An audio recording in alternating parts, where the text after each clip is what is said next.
Hey, everybody, welcome to Comic Book Curation. I'm Polly, and joining me, as always, is Quiz. Quiz, how the fuck you doing this week?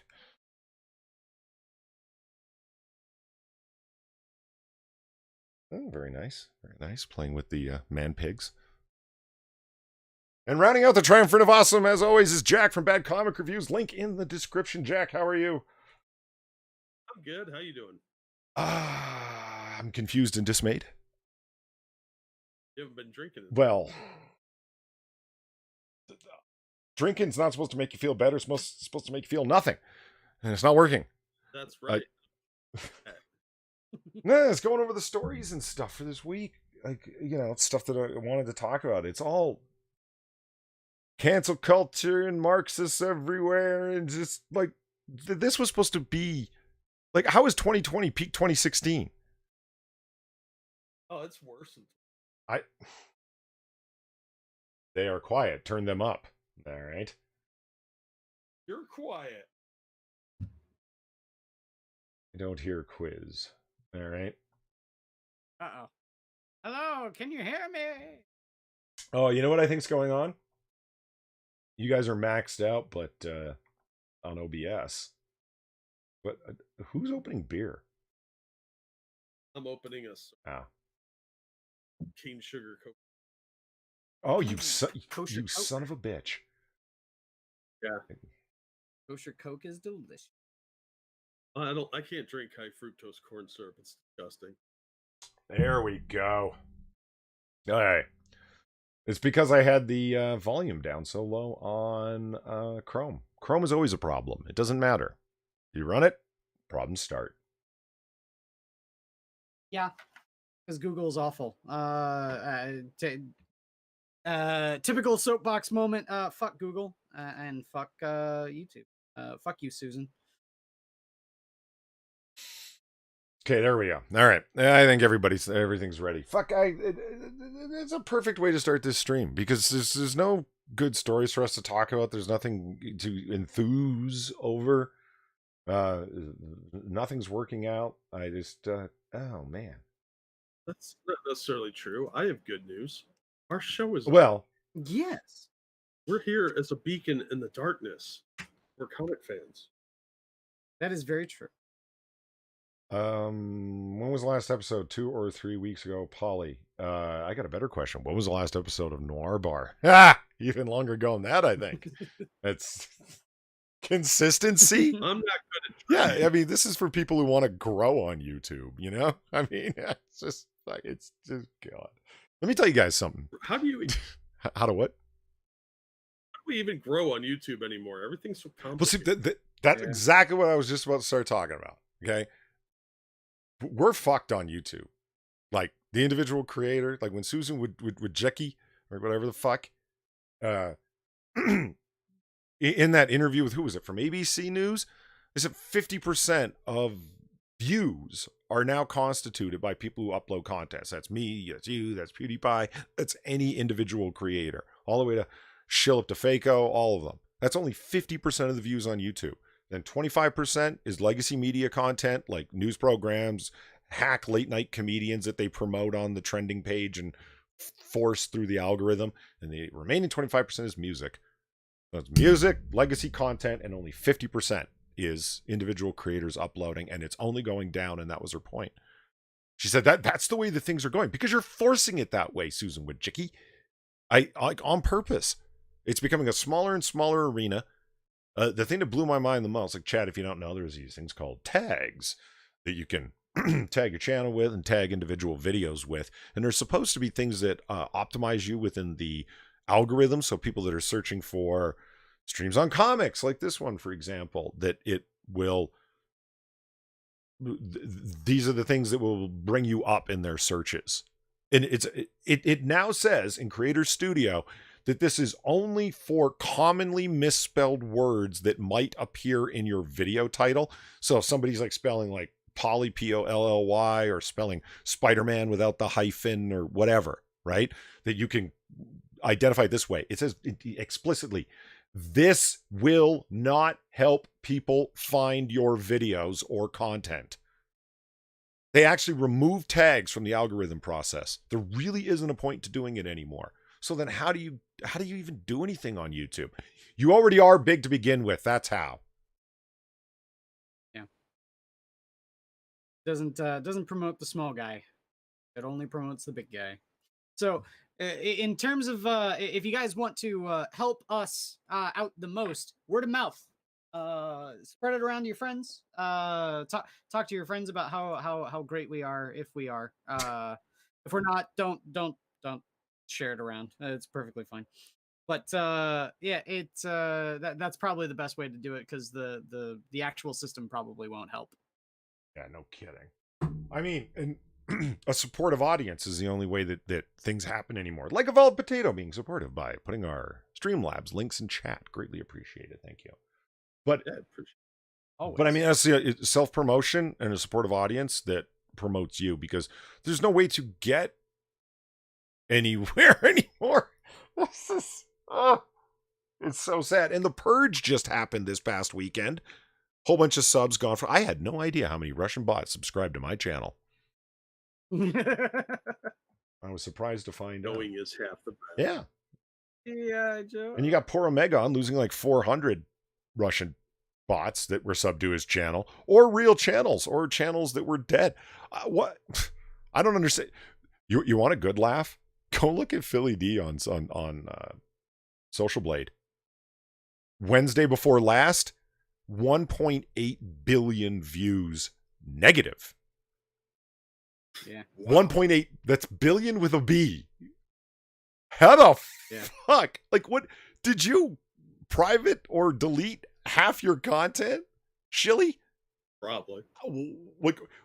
You know what I think? Like, this is, in my laughable moments. This is just my opinion. I have no evidence for this, but he used to be frat bro douchebag with the fucking aviators on, talking about titties constantly, right? That guy's fearing of canceling. I think he went back and deleted a whole fuck ton of his early content. He said he used to keep it up to remind him how much he's evolved. I think he just didn't want to lose all of the views. And again, just total speculation, but I think he went back there and deleted to the tune of 1.8 billion views worth of videos. And again, you can see it right there on Streamlabs, or Social Blade. Yeah, holy fuck, that number just keeps going. It's like He should have been doing that slowly over time anyway. But then it wouldn't have been such an obvious thing. Like, he's got people that work for him. Why not have somebody just every day delete one old video that would make him look bad? Because he's that big of a douchebag. Why do it all at once? Why have a massive purge that's noticeable? right? No, slowly doing it over time is absolutely it. Like, as you get more views, you delete the old views, and then at the very you seem like you're maintaining, if you know what I mean. You're just kind of floating along in the middle. That would, I mean, it's not like you don't have a team of people that you ostensibly pay, although, I mean, even he admits it. He's got a whole number of interns working on his staff, which means, free labor. But but they all signed NDAs. Yeah. So he just has some college intern whose entire job it is to delete a couple videos every day, and those old ones aren't getting any new views, so it's not going to be as noticeable. And like Matta said, he deleted his videos saying blackface was okay. Yeah. So yeah. if nobody archived them, they would just slowly vanish, and nobody would think about it. Number one, nowhere, boil the frog. Yeah. I BJ said, wouldn't you be afraid of being canceled? Oh, yeah, of course. I mean, it's not exactly fear. It's more like, we were talking about it before we went live. Like, it's more like predictable resignation to the possibility. It's like, am I going to log in one day and my channel won't be here? Yeah, of course. Yeah, I can easily see it happening. I won't be happy about it, but it's not like I'm going to be like, how could this have ever happened?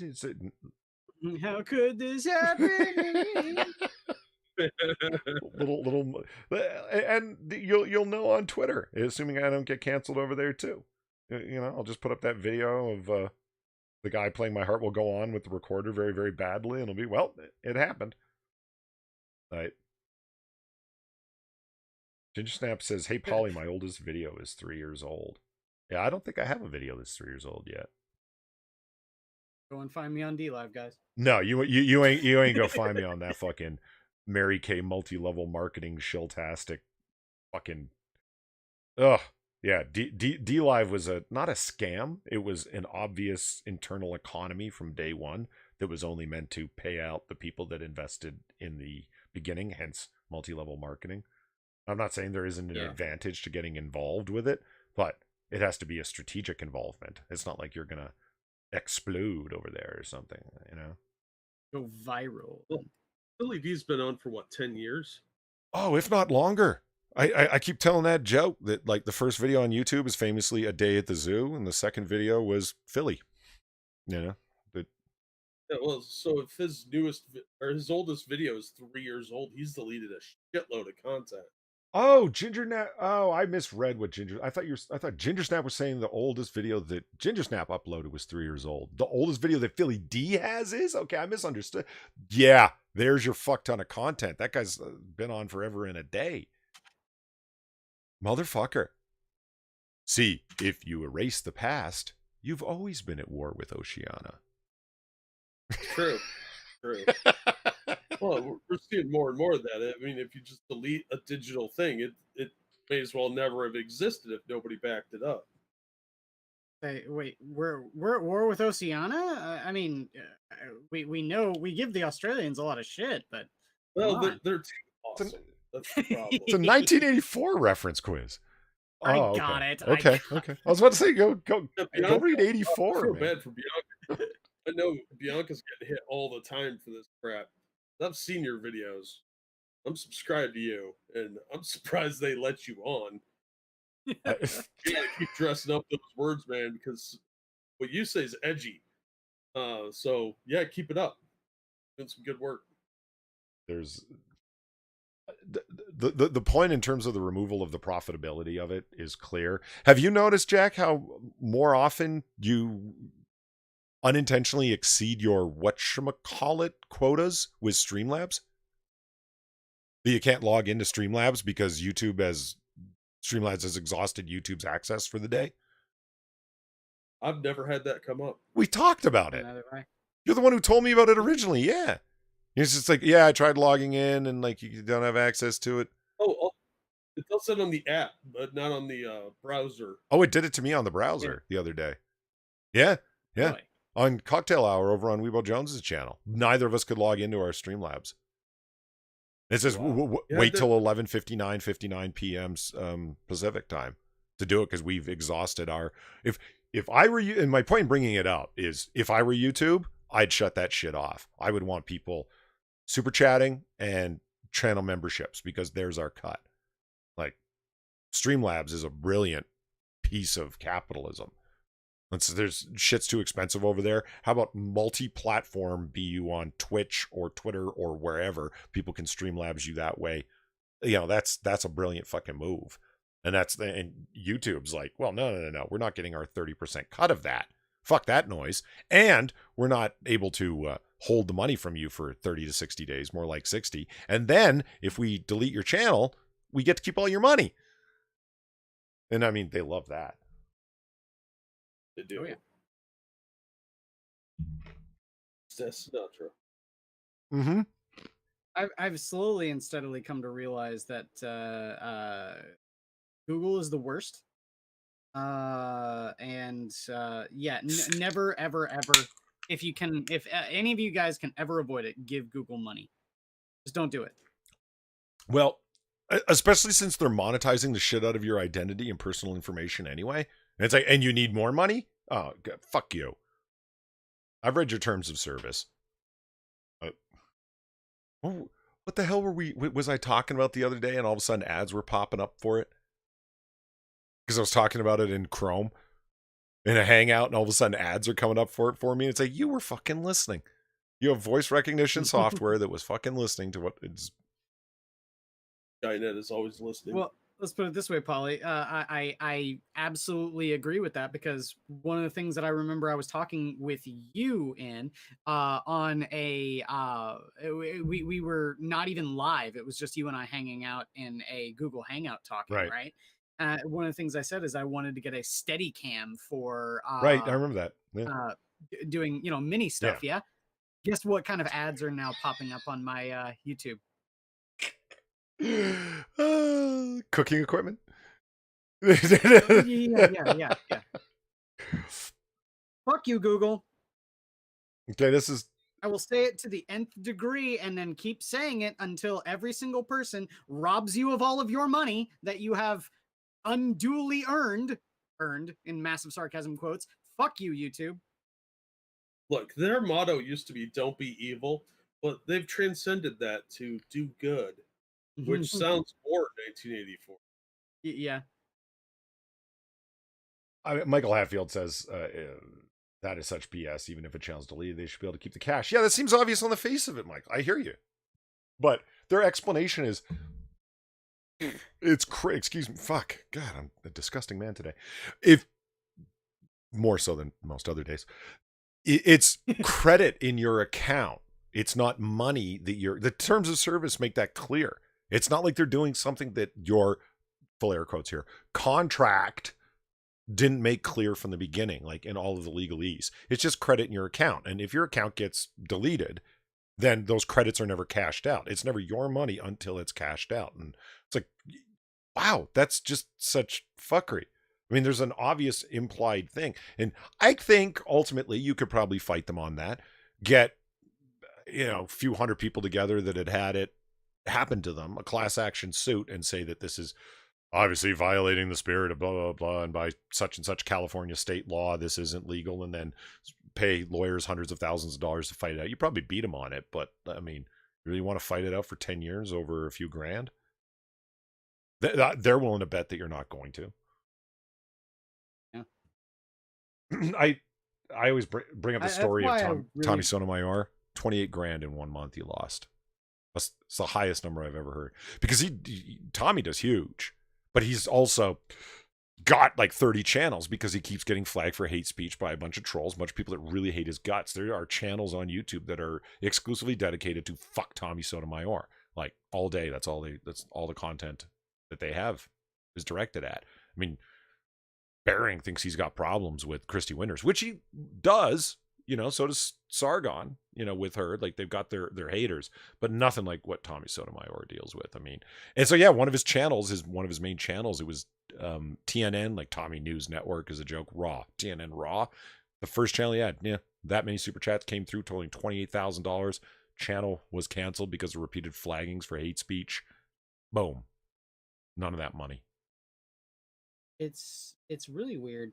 I don't think that we're ever going to see any real changes happen until they fuck with someone who has more money than God and more time than they know what to do with, so that they can actually take these sorts of things to court in a class action suit.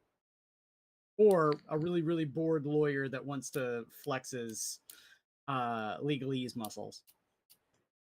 We need Elon Musk and Perry Mason. I try and keep my fingers crossed that when BitChute eventually does its streaming service, when they get it set up, that it'll be a lot of cool stuff. But I don't know if you've been over to BitChute. I mean, their search algorithm is fucking broken and terrible.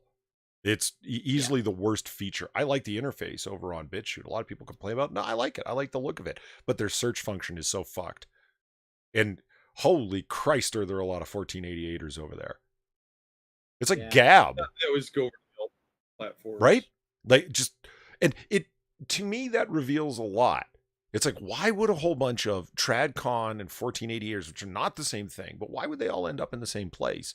It's because the other places are progressive liberal controlled. They're considered the extremists. There's a bunch of progressive liberal extremism all over Twitter, all over YouTube, absolutely, and they don't get hit.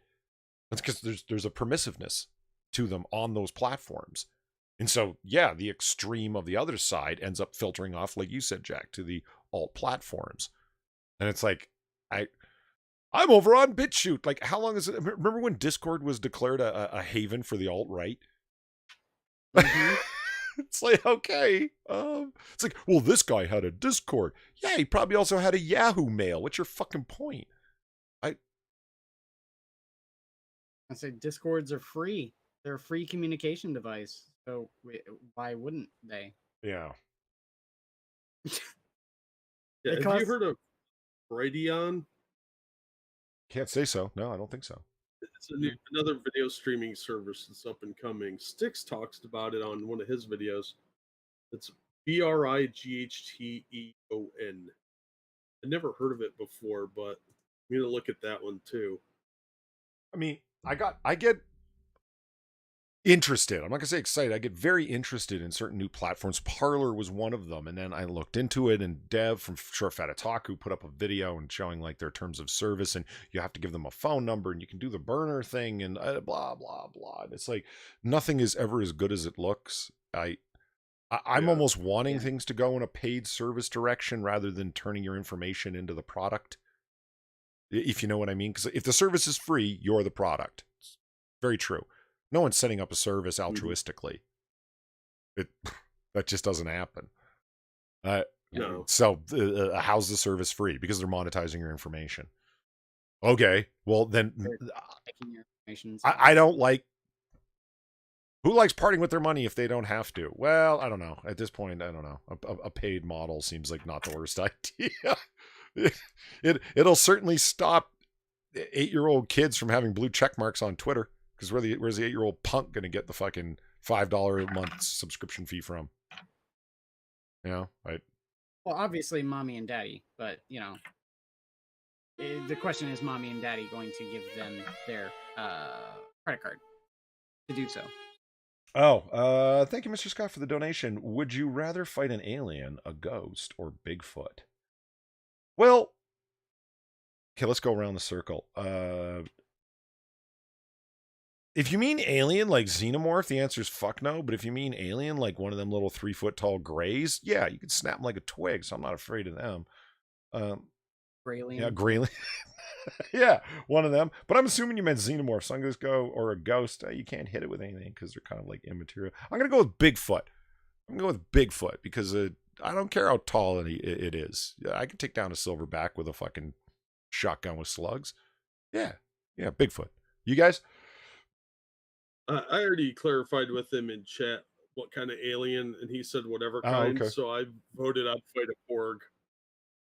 Yeah, I'm so far behind in chat. I got conversations that are clearly like the items that are up clearly happened like 10 minutes ago. For fuck's sake. Oh. Yeah, no, I'd fight a porg to the death. Those little fuckers. Porg. Yeah. You'd kick a kiwi.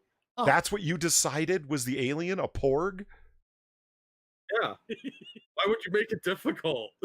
If you're gonna fight something to the death, pick something you know you can win against. Well, the idea of the challenge is the items that are put to you, not the ones that you pick yourself. Isn't that the whole point? Well, I took a level of challenge that would suit me just fine, and I could cleave a porg to death with a machete or a baseball bat like a baby seal, man. No problem. Can you imagine Jack playing Fuck, Marry, Kill? It would be like, okay, here, fuck, marry, kill. Here's your 3 choices, and then he gives you 3 different ones and chooses them. Like, you know, I'd fuck this hot Asian porn actress. I'd kill Joseph Stalin, and I'd marry this other hot Asian porn actress. It's like none of those were options. I chose the challenges I thought I could handle. He wasn't specific, so I clarified with him. So. Not my fault. If he's talking xenomorph, which he wasn't, then yeah, no fucking way I'd fight that. And ghosts, who wants to fight a fucking ghost? How do you do that? You move or you burn the house down. Well, obviously you burn the tree because it's come to life and is trying to abduct your kids. Yeah. Now, Vol Potato's got a point. But, why fight a porg when you can fight a tribble? I mean, those things don't even have arms or legs or a face. You can just stomp them into mush. Right? They're only good for detecting guns. You can put them out the airlock, and yeah, they are good at detecting Klingons. Okay, here, look at this. Because I think we have a show about comics. I'm not sure though. Do we? Yeah, could be. Look, Brooks have been in comics. See, on topic. So this is a little bit older of a tweet, but it bugged me because I really, really hate Marxists. In case you didn't know. Yes. You're on the wrong platform. Hold on real quick. Thank you, Fatty057. Goddamn Loch Ness monster. Show my 350. Show my 350. I love now. Also, we've made it, guys. We've made it. Our story is Twitter. I thought you were about to say, we got death threats. We made it. Like it's. Well, that's what it's another one. When we start getting death threats, then Threats and hate viewers. Well, I've gotten plenty of death threats, but they're all from friends. Yeah. I'll fucking kill you. It's like, well, okay, not a legitimate death threat though, from somebody who's like, like the way Tug gets death threats, real ones. Yeah. But Mhm. this is Existential Comics. My God, I hate this Twitter handle, and it's just, don't tell me there isn't a culture war. Like, I know certain people that I respect their opinion that say, fuck the culture war, you don't want to get involved in it and stuff. And I understand where they're coming from and I hear their point. But if a group of people declare that they're like, act as if there's a culture war and go about it in such a way that there's a culture war, I mean, isn't there one, whether you want there to be one or not? Yeah. I mean, there's just, I'm not even going to refute these points. They're so bad. George Washington versus Lenin. I mean, that's a terrible comparison. I mean, first of all, like I said, I'm not going to refute the points, but Washington believed in slavery. Lenin believed in liberation for all. Sure he did. Tell that to the enforced workman camps. Yeah, or the blacks or the gays. And Washington believed in slavery? Oh, yeah?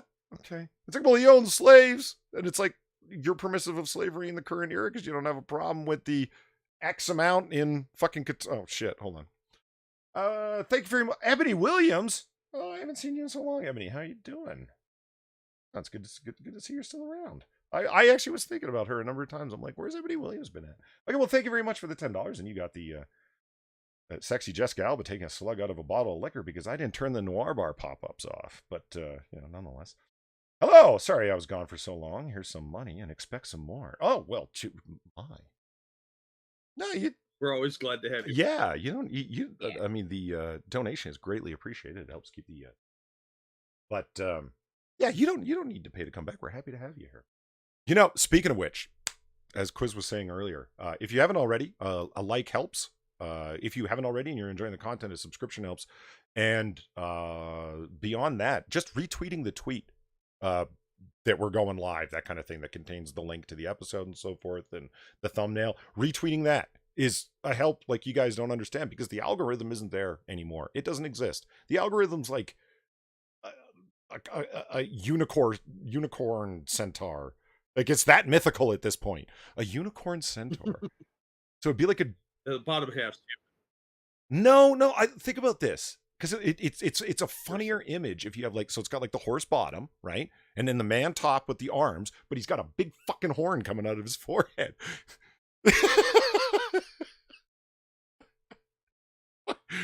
That would be the Unicrentars, and they don't appreciate being besmirched, Polly. I'm just picturing them on an 80s folder where the unicorns would be with giant rainbows and fluffy clouds. Fuck, what was the name? Hairy ass centaur with a big stick coming out of his forehead. What was the name of that? It's like Anne something, wasn't it? All of those like the Trapper Keepers and stuff. Yeah, they all came from the same artist. Yeah, I can't remember the name of that artist. Talk about someone who made mad bank on their mediocre at best art. Right? What? You guys, I've really lost the plot. What are you guys talking about? Somebody drew in their Trapper Keepers and made money? Well, no, the person that would draw the art that they put onto the Trapper Keepers. Oh. Yeah, there was a woman that did all the unicorn shit. Oh, I see what you're saying. Okay. Did all that like cutesy crap, and she wasn't that great at it, but it made solid money back in the day. And she had a Lisa Frank. Wow. Didn't even know that there was somebody who was behind crappy art for Trapper Keepers. Yeah.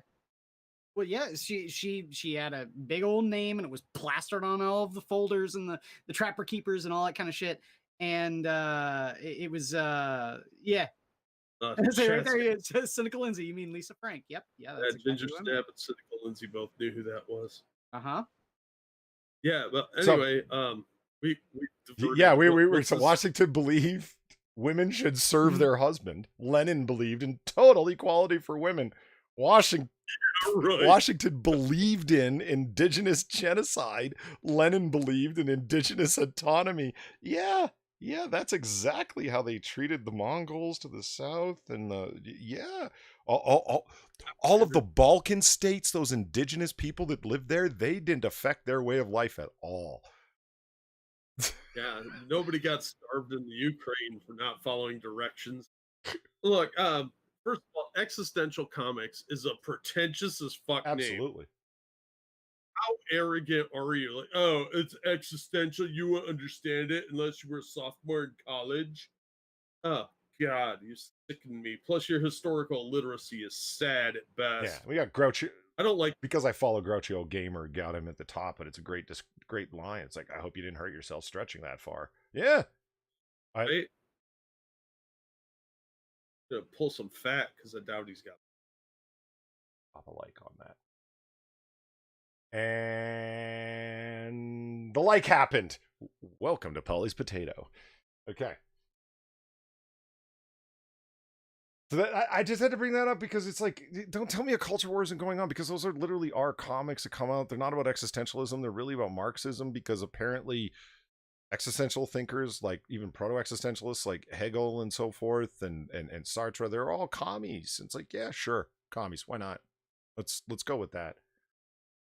Yeah, well, the way they use Marxism and communism in the West is the completely revisionist version of communism and Marxism, because they clearly have no idea about all the bodies that piled up under Chairman Mao, Stalin, Lenin, anybody in Russia, in Cambodia, the Khmer Rouge.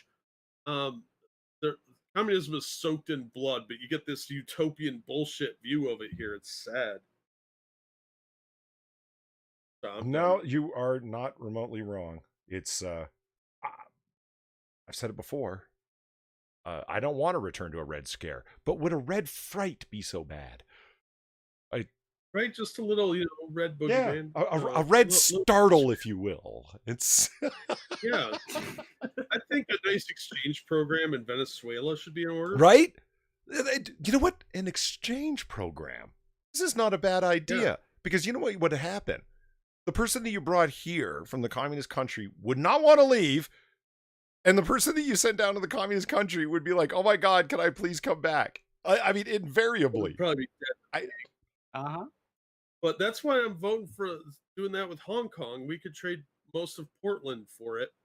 And then we have all these sexy Asians that work hard, and they get our trash. Yeah, I was gonna say that's the one that I was gonna bring up is all of the Hong Kong protesters. They'd fit in really well here in America, man. Yeah, I'm sure people here would welcome with open arms, and all of those people that really want their communist utopia. The CCP is perfectly willing to take you. Yeah. Right. Let's hear it for the Hong Kongolese. Okay. Right. Fortnite players throw tomatoes at CNN hosted "We Are the People" in-game town hall discussing racism. What? Wait, hold on. There's a lot of things that are going. It's a pretty dense headline, I'll give you that. Fortnite players throw tomatoes at CNN hosted "We Are the People" in-game town hall discussing racism. I mean, this is CNN trying to be like, hello, fellow kids. And Van Jones, former commie. I mean, hey, Van Jones, I really like the subtlety of how you've got 2 books of Mandela propped up on the bookshelf behind you. That's just, I appreciate subtlety like that. Like, yeah, overt subtlety. Is that what they're calling it now?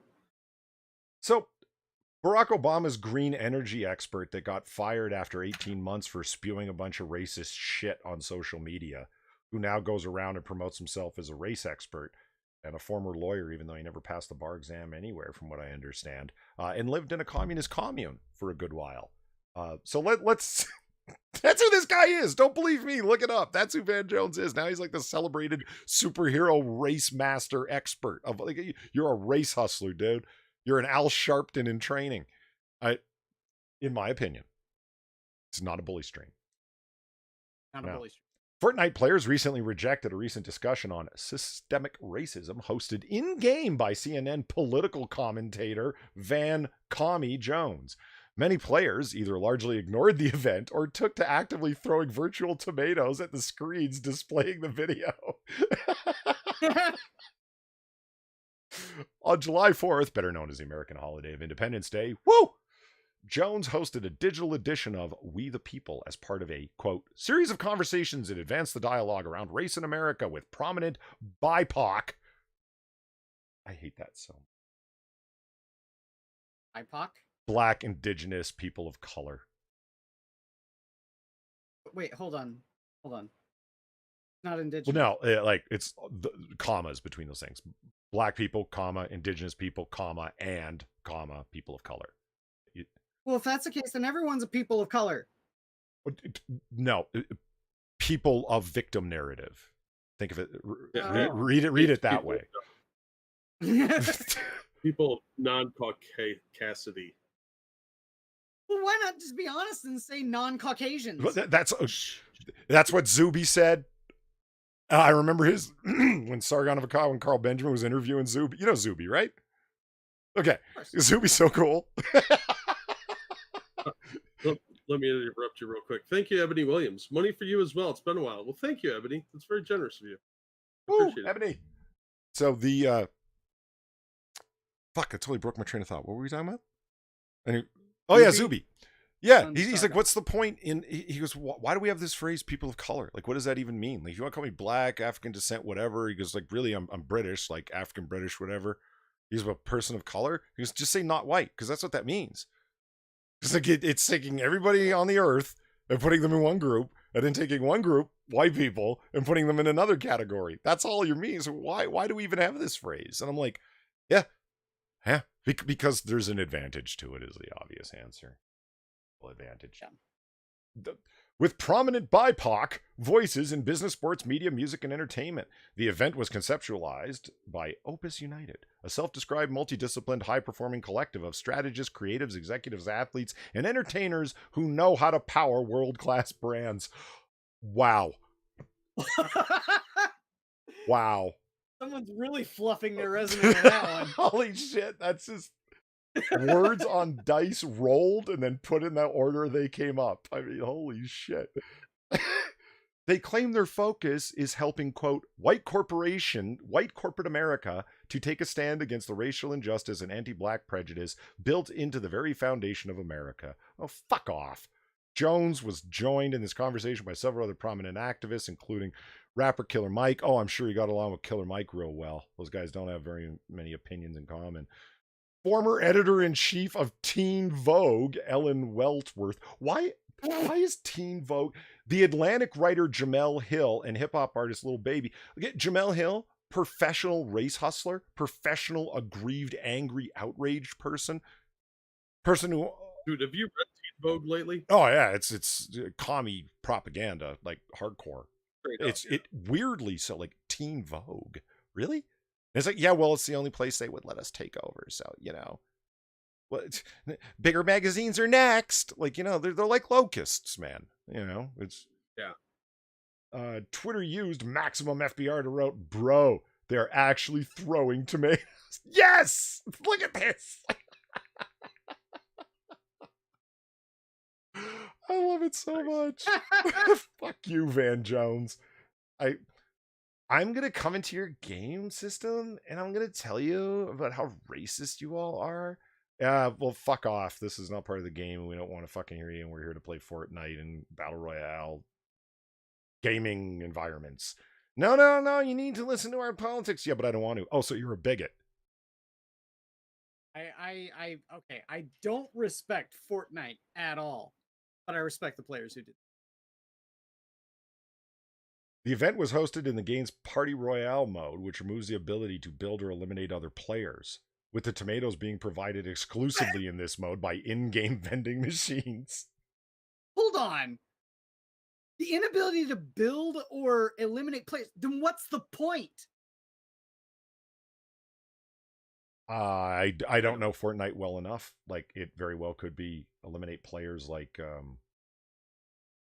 admin elimination of players. Like you can kill people, eliminate them, but you can't just like yeet them. I'm guessing. Okay, the whole thing about the way these games operate is you have a massive group of people, and each person is looking out for themselves. Shoot them, kill them, until there is one person left standing. No, In you're Fortnite- missing the point, Quiz. This is a different mode. Oh, Much like the zombies mode in Call of Duty, that sort of thing. This is is it- Party Royale, where they're just goofing off. Oh, It's okay, so it's like competition like a thing. lobby. Yeah, it's a different arena for like special events. Oh, That's how I understood it, because it's What? in Then what's the it's point? not in the like elimination mode. It's Party Royale mode. what's the point in that though? I don't know. I never played this stupid fucking game. It seems so odd. Yeah, Matt has said it in chat. It's a hangout mode, so people can hang out and they do special stuff. You probably get things for doing it. So I mean, I assume it's a game for kids, man, and they're putting creepy old Van Jones in there blabbing on about a bunch of Black Lives nonsense. Matter. I mean, why is Fortnite even doing that? The special aired multiple times in game, roughly every other hour for 24 hours, and then was posted on YouTube later. I mean, fuck off. Like, we, the people of a very small selected group of BIPOCs. And I mean, hold on, where's the indigenous person here? These are all Black Americans. Well, it depends. Are any of them Black Hebrew Israelites? Where? Hangs and I mean, let me tell you something, okay? Fake ass race hustling, race pimp fraudster, in my opinion, Van Jones. Former commie, never did anything worthwhile in his life. Oh, yeah, you worked for the Obama administration? Yeah, for a whopping 18 months before he got his stupid ass fucking fired. And then goes around claiming to be an Obama administration official for green energy. And how many reports did you submit to the executive office in that time you were there, in that hyper small office that you worked in? You were a minor functionary at best, running off of that. You are a and now you're a race hustler, and you're showing up in Fortnite and shit. Get fucked. Jamel Hill from ESPN, sports person, sportscaster, who never shut up about race and oppression and so on and so forth. So now, oh yeah, that's all I do. I just do, I'm a master of race. Why? Because I'm black. That's why Van Jones gets to talk. Because he's black. Oh, here's the woman who took over Teen Vogue. What do you do besides promote identitarian politics to children and act as if you're on high moral ground for doing so? Get fucked, lady. You're kind of attractive, but get fucked. And then Killer Mike. Okay, Killer Mike's sick. That, holy fuck. That's 1.5 a Run the Jewels. You guys know Killer Mike? I know the name. I know he said some real base stuff, but I don't really know who he is. He's an MC. He's a hip hop artist, and he's fucking sick on the mic, man. Yeah, Killer Mike's got bars. But, but he also catches all the hate in the world for, like you said, for saying really base stuff. It's like, why aren't Black Americans behind the Second Amendment? They absolutely should be. He's a strong Second Amendment guy. He's a strong individual rights guy. And he gets called every name in the book because of it. Oh, you're not like solidly a Democratic voter every single time? Oh, fuck you. Anyway, I just, don't tell me that. I bring this up because, like, after the last story, because it's like, don't tell me there isn't a culture war, because, there's even corporations behind it when they start posting shit. And like, what? Why was Fortnite going along with this? Why did you even allow this fucking crap? So you could say, like, we don't want to get canceled because, we fully support Black Lives Matter as well. Because guess what? That shit, as soon as my potato finishes loading the page, that shit does happen. Oh shit, hold on for a sec. Pretty sad they're pushing this stuff in Fortnite. Yeah. I mean, talk about propaganda. Yeah. I mean, Ebony Williams, thank you again for the $10. Very generous. I have so missed the hashtag polyrants. Well, did I do it again? Fuck. Thank you also, Ebony. Money's for you. Thank you. And some monies for you. Oh, Ebony's so generous tonight. Money's. Great. The Game Manufacturers Association canceled the Origins Games Fair after failing to publicly support Black Lives Matter. This is for speech. Say the thing. Or else.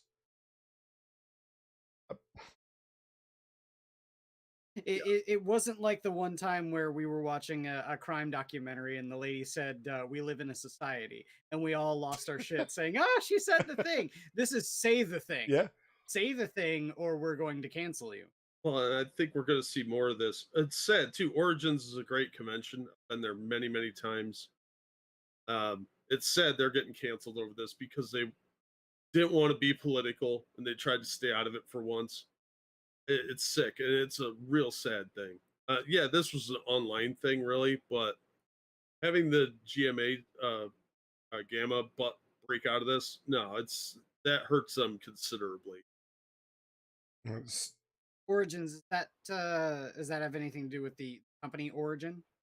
No, it's just the Origins Game Fest in Columbus. Oh, okay, Origins. All right, yeah, that's the tabletop gaming. Yeah, it's mostly board games and RPG. Yeah, I kind of wanted to go to that one. I heard about it and that thing. Oh yeah, it's a lot of fun. They used to give you free dice with their logo on just for going in. yeah, I mean, So the Game Manufacturers Association. I wonder what they even do. They are basically like a union for a bunch of independent games companies. You'll see their logo on the back of a lot of games that go back to like the 80s. Like Game Designers Workshop and Mayfair used to be members, and now I think it's almost entirely board games. I don't remember. It probably says in the article that we keeping Polly from reading. Sorry. Well, really quick, Tyler says Killer Mike supports Louis Farrakhan. I don't know whether he does or doesn't, but that would find me in disagreement with Killer Mike, and I'd love to debate him on that. But, can't agree with people on everything. I don't think Killer Mike is right across the board. I'm simply saying he's good at what he does, and he expresses certain opinions that are outside of the norm. And in my opinion, Black Americans get pigeonholed into expressing only certain ideas lest they face social backlash. And I see Killer Mike repeatedly stepping outside of those bounds and saying, fuck that. Now, if he does actually support Farrakhan, yeah, I disagree with him on that and would love to debate him on that. But, that's not going to happen because, ah! Come on my channel, Killer Mike. Anyway. Oh, yeah. Cynical Lindsay said shit. Yeah, I'm probably reading off stuff that people said like 10 minutes ago anyway. Sorry, guys. Game manufacturers. After first coming under fire for their refusal to publicly support the Black Lives Matter organization. That's Black Lives Matter Incorporated.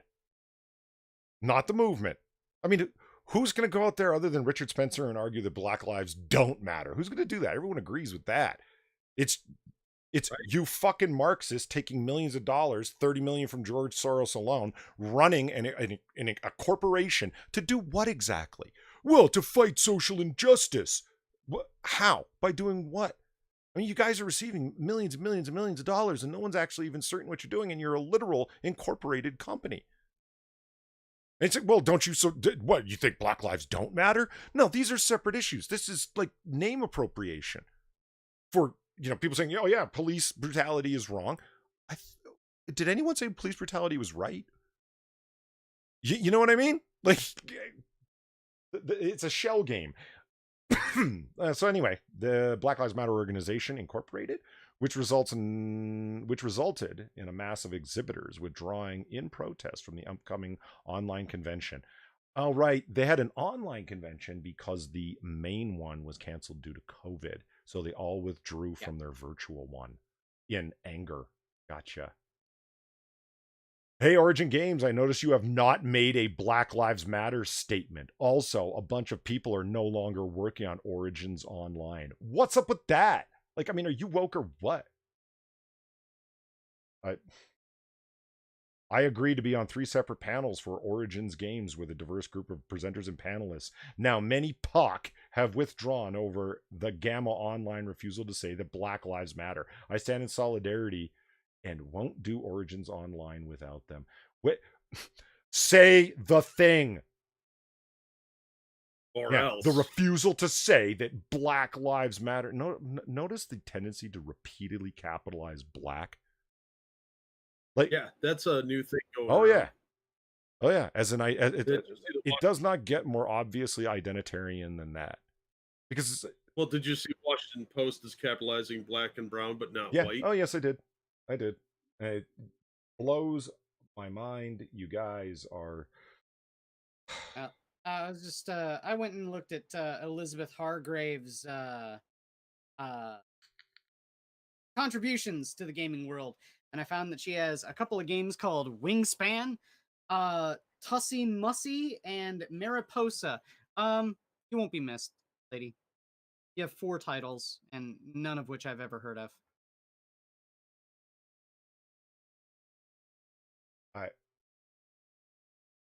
Oh, look at their fucking mea maxima culpa. This is great. The statement from the Game Manufacturers Association begins. The Game Manufacturers Association believes that Black Lives Matter. We unequivocally condemn racism and violence against people of color. We have been too late in making that statement with force, and we apologize. Mea culpa, mea maxima culpa. Fuck off. No one expects the Spanish Inquisition. Well, it happened. I actually have played Wingspan. It's a really good game, but it's not worth $100. So buy it used. I've never heard of it. It's about bird collecting. It sounds really dumb, but it's surprisingly good. But yeah, fuck that bitch. Fuck these people. This is more cancel culture bullshit. It's tiresome. That's just extorting people with like the mafia tactics of, oh, this is a real nice shop you got here. It'd be a real shame if you didn't pause. Right.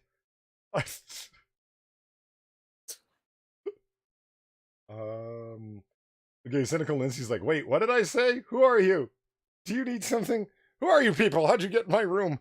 No, it's just, you made a comment that I liked, and I don't remember what it was because chat moved and I assumed it was behind, but then Richo said, no, your chat's up to date for once. I don't know what's going on. Look, this is not a well-run stream. Do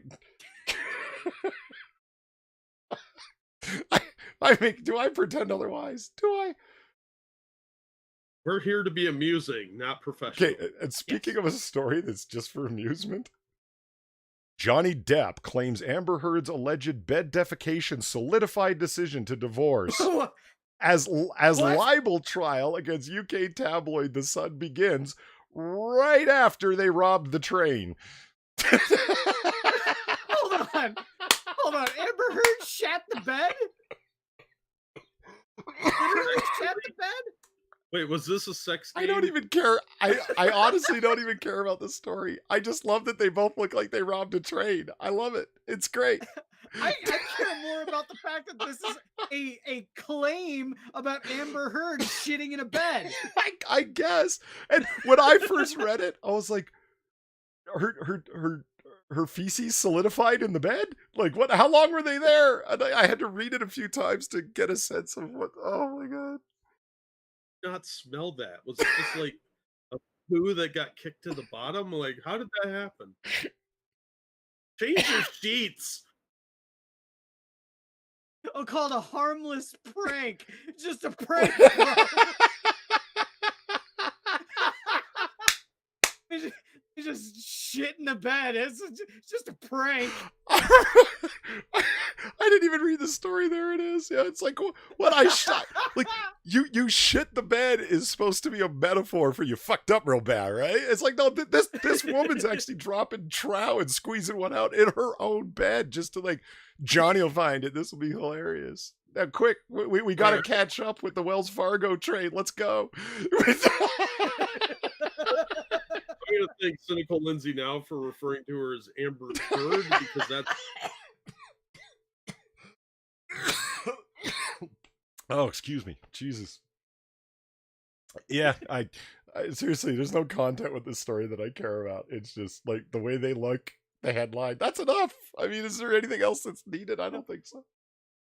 Assassin said she took a dump in the bed when Johnny got home. She tried to blame it on the dog. That's a bold gambit. Yeah, it is. If I were Johnny Depp, I'd be like, fuck COVID. I'd be walking around the house like this to make a statement about like not knowing where I'm going to encounter your poop next. Like, you know what I mean? Oh man, can you imagine her turd buttering?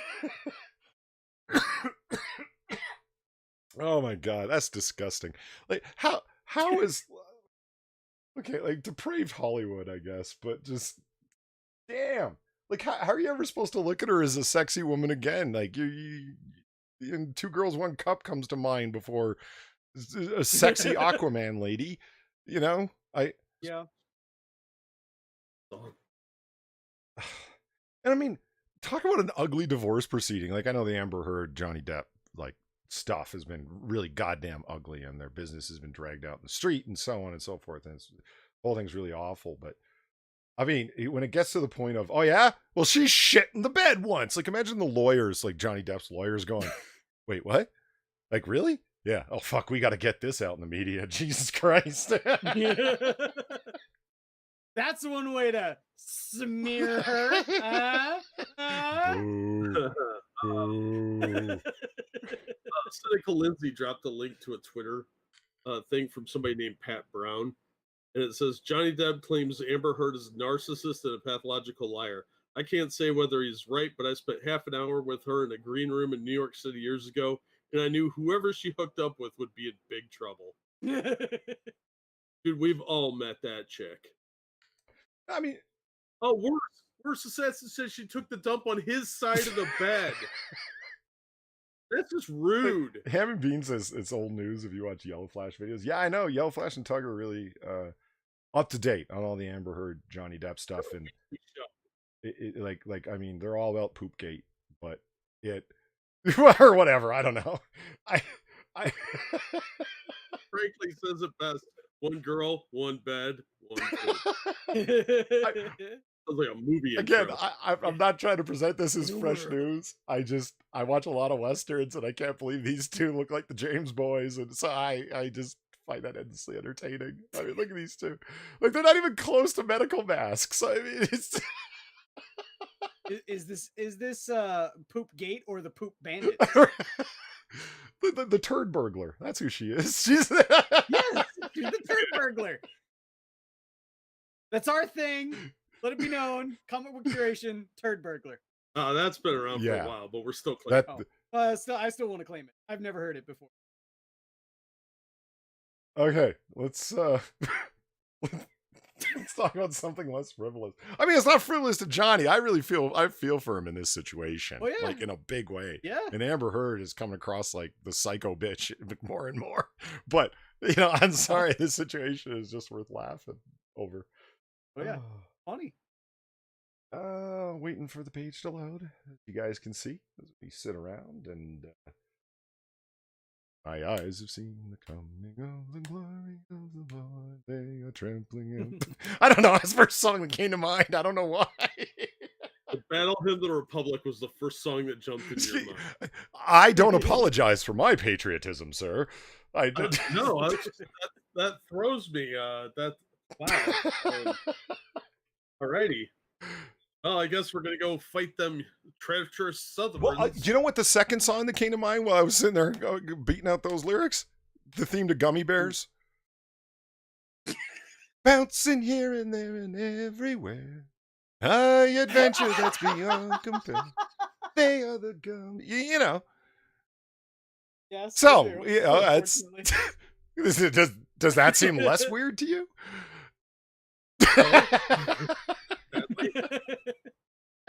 So, rumor Michael Keaton's talks include more than one DC movie. Batman Beyond could be one.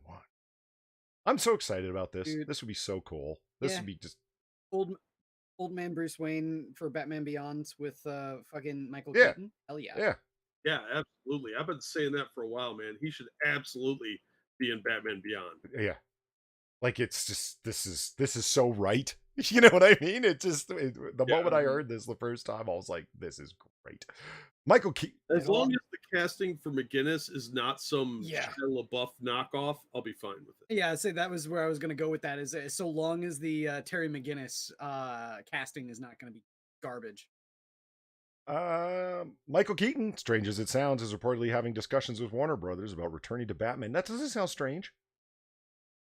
I mean, after many people like him. People, who doesn't love Batman 89 and Batman Returns? I mean,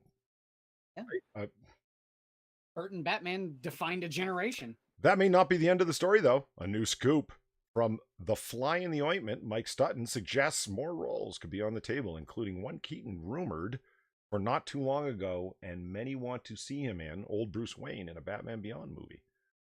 Sutton scoop No, I want to see a Batman Beyond trilogy. Yeah.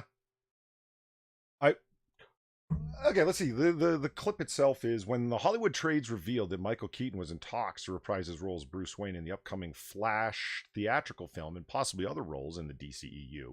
It wasn't the first time that he's been discussed to return. A live-action Batman Beyond was considered, but before Warner Brothers felt there was sufficient interest for them to greenlight it.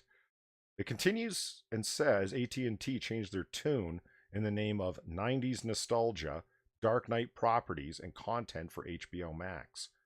That has changed with AT&T, who sees the IP as ripe for 90s nostalgia, which is about to hit full bloom in the near future. Does this mean the end of skinny jeans? I sincerely hope. Like, I don't so. want to see enough denim material for 3 people, but if it means an end to skinny jeans, I'm willing to accept it. Yes. Yeah, I'd even take the mullet back because at least then you're like, I don't want to talk to you. But skinny jeans, disturbing. Yeah. No, on guys, we're yeah, talking skinny about. jeans is Like, awful. ladies Yeah. in skinny jeans? Well, yes, it fits your wonderful curvy forms quite well, but they just call those jeans. no, right. Yeah, women in those kinds of jeans. That no, women in yoga pants is. Although, except for hand beasts. Are you sure? Are you sure that I'm not beasts. behind in chat? Because I still got people making comments about Amber Heard and Johnny Depp and masks. Fuck. All right. Okay, so not only that, but it's yet another way of expanding their hugely successful Dark Knight properties, especially on content-hungry HBO Max. Well, at least they got rid of that Flash punk. What's his name? The actor? Ezra Miller. Fuck that guy. What up? Well, there's rumor he might still do it. I hope not, because I don't like it. Just looks smelly. Sources tell him that yes, a live-action Batman Beyond is being talked about again at this time for HBO Max, but no development has begun. They add, if they could net Keaton for it, the possibility of this materializing greatly increases. Yeah, there's some Hollywood reality that not a lot of people talk about with a Hollywood movie, right? You gotta get major people attached, a great director, great star, then the funding will come in. It's like, oh, I've got this script idea for Batman Beyond. Who's going to play him? Someone great. Like, what production company is going to dump millions of dollars into that? You know what I mean? It's like Ghost in the Shell would have never been made if you didn't have a star with the recognition of someone along the lines of Scarlett Johansson. You're like, oh, well, that's whitewashing the role. Why didn't they pick an Asian actress that nobody would have known? No production company would have dumped money into it. It's just a practical reality of it. I'm sorry, angry 4% of Twitter, but you know, it's it all comes down to star power, and yeah, that's. I will say this though, Ezra Miller was okay as the Flash in Suicide Squad when he had a grand total of 1 line. Yeah, lying too much. Look, yeah, he was okay. If they could get Keaton on this, then they'll probably be able to get a bigger name actor for the Flash, or somebody better than Ezra Miller. So it won't be a loss because I don't like that guy. I think he's weird. But I think that would definitely revitalize the chances of getting other movies with him in it then, because you would get Batman Beyond. If the Flash movie does even reasonably well, they could sign him to a 3 or 4 picture deal. And I would be totally fine with that because it's going to get a good superhero movie made potentially. And then we've got some other movies that could be made that would be more Batman oriented, which I would like better. So I'm all about this. This will increase the budgets. There's so much that can happen if Keaton signs on to this. It would just be fantastic. I like him as an actor. Yeah, absolutely. I mean, he was one of the best things about Homecoming. Yeah, it was. Yeah, that was Vulture. What's that? Yeah, yeah, absolutely. Yeah, he was. I mean, Weibo just watched Spider-Man: Far From Good for the first time. Mm-hmm. All the complaints are exactly the complaints. Like it's like it comes across as childish. Mysterio's kind of sucks. And it's like, yeah, and Mysterio in the comics is like the coolest. He's the master of illusion and deception. He's a really cool character, cool villain. And the whole twist thing to it, and I don't even want to start talking about Zendaya Coleman. I mean, how do you go from Homecoming to Far From Good? I mean, how do you fall that far that fast? I didn't like Homecoming. It had Laura Harrier. By definition, it's good. You leave it alone. Well, she was fine. I mean, they had decent actors that just weren't cast in the right roles. Laura Harrier honestly should have been the love interest in that, and that MJ character never should have been there. Well, she was the love interest in Homecoming. No, they had Zendaya. Oh, I see. It's just a background character playing, quote, MJ. Zendaya Coleman. That's right. Yeah, that's right. Yeah, it's Zendaya Coleman or Zendaya. You can't, that's. Yes, you got to say her name like it's a perfume. Zendaya. Look, she shouldn't have been in the movie at all. That was just more woke crap. Yeah, it was. Yeah, it was. I don't know. I didn't like either of those movies. I don't think they treated Spider-Man very well. It wasn't a good rendition of Spider-Man. They made him a whiny, needy bitch. You didn't like fat Asian Ned Leeds? No. How is he going to get the Goblin costume on? Come on. That's what I know, and he's supposed to be an intrepid journalist. Like what? Really? Yeah, as opposed to like a bungling fatty. I don't know what the hell was going on. Like I get taking Liz Allen, and it's like, okay, she's a blonde white girl that Peter Parker knew and was friends with. She's a canonical character. Okay, and it's like, okay, well, you made her a black girl in high school. It's like, okay, whatever. Like whatever. At least she's like character correct. Why did you even name him Ned Leeds? What was the point? Why didn't you just call him like whatever? Like give him Fat Gary. Yeah. Gary. Why didn't you just name him Fat Gary? What was it? And Flash Thompson? What? Remember him? Like the angry South Asian kid who was like like you're the reason that people get, stabbed in school, Flash Thompson. Like it anyway. Well, let's see what J.J. Abrams is doing to support wokeness. J.J. Abrams' Bad Robot shares employee guide for, quote, dismantling white supremacy at work. You know what? I'm going to say the thing. I mean, I like my channel, but fuck it. J.J. Abrams, you don't like white supremacy, huh? Why? You don't like one group disproportionately dominating an industry? Are you going to advocate for less Jews in Hollywood? I'm just a hitchhiker they picked up on the way here.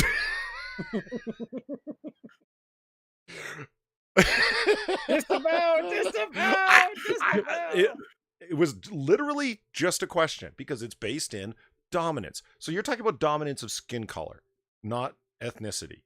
But that's not true. You are talking about ethnicity and gender orientation, sexual orientation and gender identity. And it's like, okay, so there's all of these various ways that identitarian politics work, but you're not going to support that one, are you? And I wouldn't blame you because it wouldn't be based on merit. I mean, J.J. Abrams didn't get to where he was because of who he is. He got to where he was because he can direct massive $250, $300 million films, which must be a nightmare to keep juggling all those balls in the air at one time. I mean, you got there because of not who you are, but what you can do. It's like, are you going to self-cancel on that basis? No, you're not, and I wouldn't expect you to. Like, does that not point out the garbage of identitarianism to begin with? I'll point out the hypocrisy that he worked on the Star Wars franchise, which minimized the black character in the posters for China. Yes. Yeah. Woke as fuck. Yeah, you're a hypocrite, JJ. A hypocrite. Couldn't you have made Finn smaller? I mean, look. I mean, we can still cut. Take him off the poster. Yeah. Or just have Rey's lightsaber just kind of covering his face, so he's kind of there, but You can't see his face because the Chinese market apparently doesn't like that. You Well, they don't like black. fraud. And Gamer Valine's talk about skinny jeans is a sign of how far I'm behind. J.J. Abrams' Bad Robot film production company, which is behind Alias, Lost, Star Trek, Star Wars, Rise of Skywalker, and a number of Mission Impossible films. Not to mention that extremely hot trash over on CBS All Access, Star Trek Discovery and Star Trek Picard. Trash. Really? That's Bad Robot. Bad Robot, yeah. I say the thing that I came into, because a lot of people watched Lost. I've never seen it, but the thing that I remember from discovering Bad Robot first was Cloverfield. I really liked Cloverfield. Well, Gibby, here's the thing with Bad Robot and like Star Trek. Like, I don't have a particular problem with Bad Robot. They're clearly good at making mega blockbuster type films, and they took something Star Trek that was, frankly, tired. Let's make it an action movie. They reinvigorated Star Trek. Now, it wasn't cerebral Trek that people are used to. It's not my favorite version of Trek, but they were smart enough to do some things. Okay, one, we're going to make it a separate timeline. Two, we're going to turn Star Trek into an action movie, basically. Now, they're not my favorite Trek films, but Jesus Christ, they worked. They reinvigorated the franchise. They brought in new people that would have never seen a Trek film, went and saw Abrams. So, hey, credit where credit's due. Now, let's talk about that CBS All Access shit. Because but you see because that's not the same fucking thing even remotely. That's a bunch of woke crap for the sake of being woke crap that goes nowhere, destroys canon, etc., etc., etc. There's a reason that it's like, I mean, you don't see Star Trek fans hating on the Kelvin timeline, like the JJ films, the 3 films, like that, but you do see them hating on this. And it's like, oh, well, you know the way those alt-right trolls are, they hate everything that isn't the same. No, there's a particular reason that shit is so despised, because it is that trashy. Anyway, those are just my thoughts. The company also recently signed a huge contract with Warner Media and is reportedly working on a Justice League Dark series for HBO Max. You happy about that, Quiz? I can imagine they're gonna do something really, really bad with Zatanna and Constantine. Constantine is one of those characters. He's such a great character, and then it really is apparent when they fuck him up. So, at Bad Robot, we are committed to dismantling white supremacy at work and at large. We are following leading academics, activists, and artists, and have compiled an evolving set of resources that we are sharing with our friends and colleagues. Onward, comrades! I put the comrades in. Yeah. The title... Oh my God. Look at their logo. The fuck is Look that? at their fucking logo, Jack. Yep. Are you fucking serious?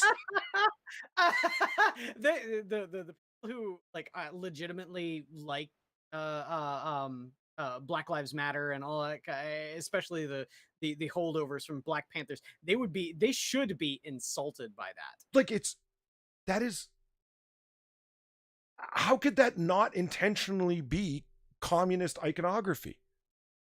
Look. Well, communists, no. Well, are you fucking kidding me? the That's Black classic commie propaganda. The fucking hammer in the air, the workers. You've never seen the...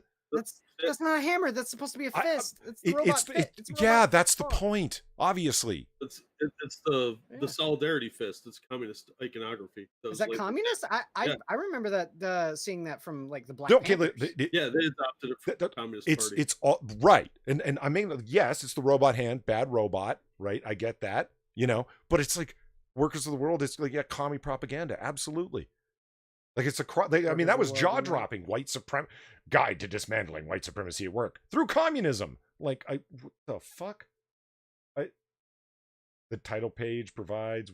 I sincerely then hope that J.J. Abrams is profit sharing with Bad Robot, that he's getting paid as much as his gaffers, his cameramen, his lighting specialists. Everyone's getting paid exactly the same at Bad Robot. If not, then I think that iconography is a little hypocritical. Cynical Lindsay said that Gary from Nerdrotic covered Bad Robot's new logo and their manifesto. That might be worth looking at one of these days. Yeah. I love this. It's like The next 10 pages provide a comprehensive list of anti-racist resources and includes people to follow, films to watch, books to read, and other sources of information. I would love to see that list of films and books. You know that you know the 1619 Project is in there. You just know it is. Yeah. Like scrolling down to see if they. If I had read through his story beforehand, I would have. Defund the police. That is the bottom of, okay, now bottom of the page all blank. You know, Faithless brings up a good point. The only white supremacists I see are POCs who claim that whites are better than them. Well, white fragilities on the list. Yeah. Of course it is. There's also a list of books they recommend for employees to read. Some of them include White Fragility, Why It's So Hard for White People to Talk About Racism by Dr. Race Fraud. White Rage, The Unspoken Truth of Our Racial Divide by Carol Anderson, another race fraud. And The Next American Revolution, Sustainable Activism for the 21st Century. Like, oh, God.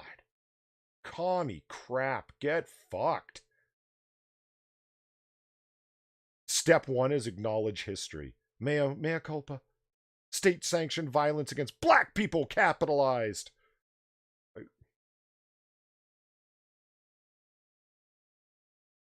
Thank you very much, Ebony Williams, again for the $10. Oh, you're so generous. I mean, 2 leaders of the Black Lives Matter movement admitted to being trained Marxists, so... Right. That's exactly, Ebony, that's exactly the point. Like,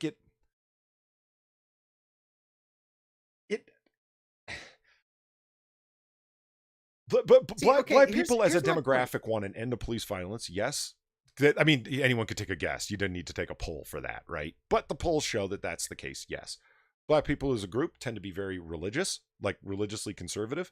Yeah, I don't... You didn't need a poll for that, but the polls reveal that, right? They tend to not be terribly... When I say religiously conservative, they tend to not be strongly supportive of LGBT progressivism. Now, that's not ban the gays, just not progressivism. That's something quite different.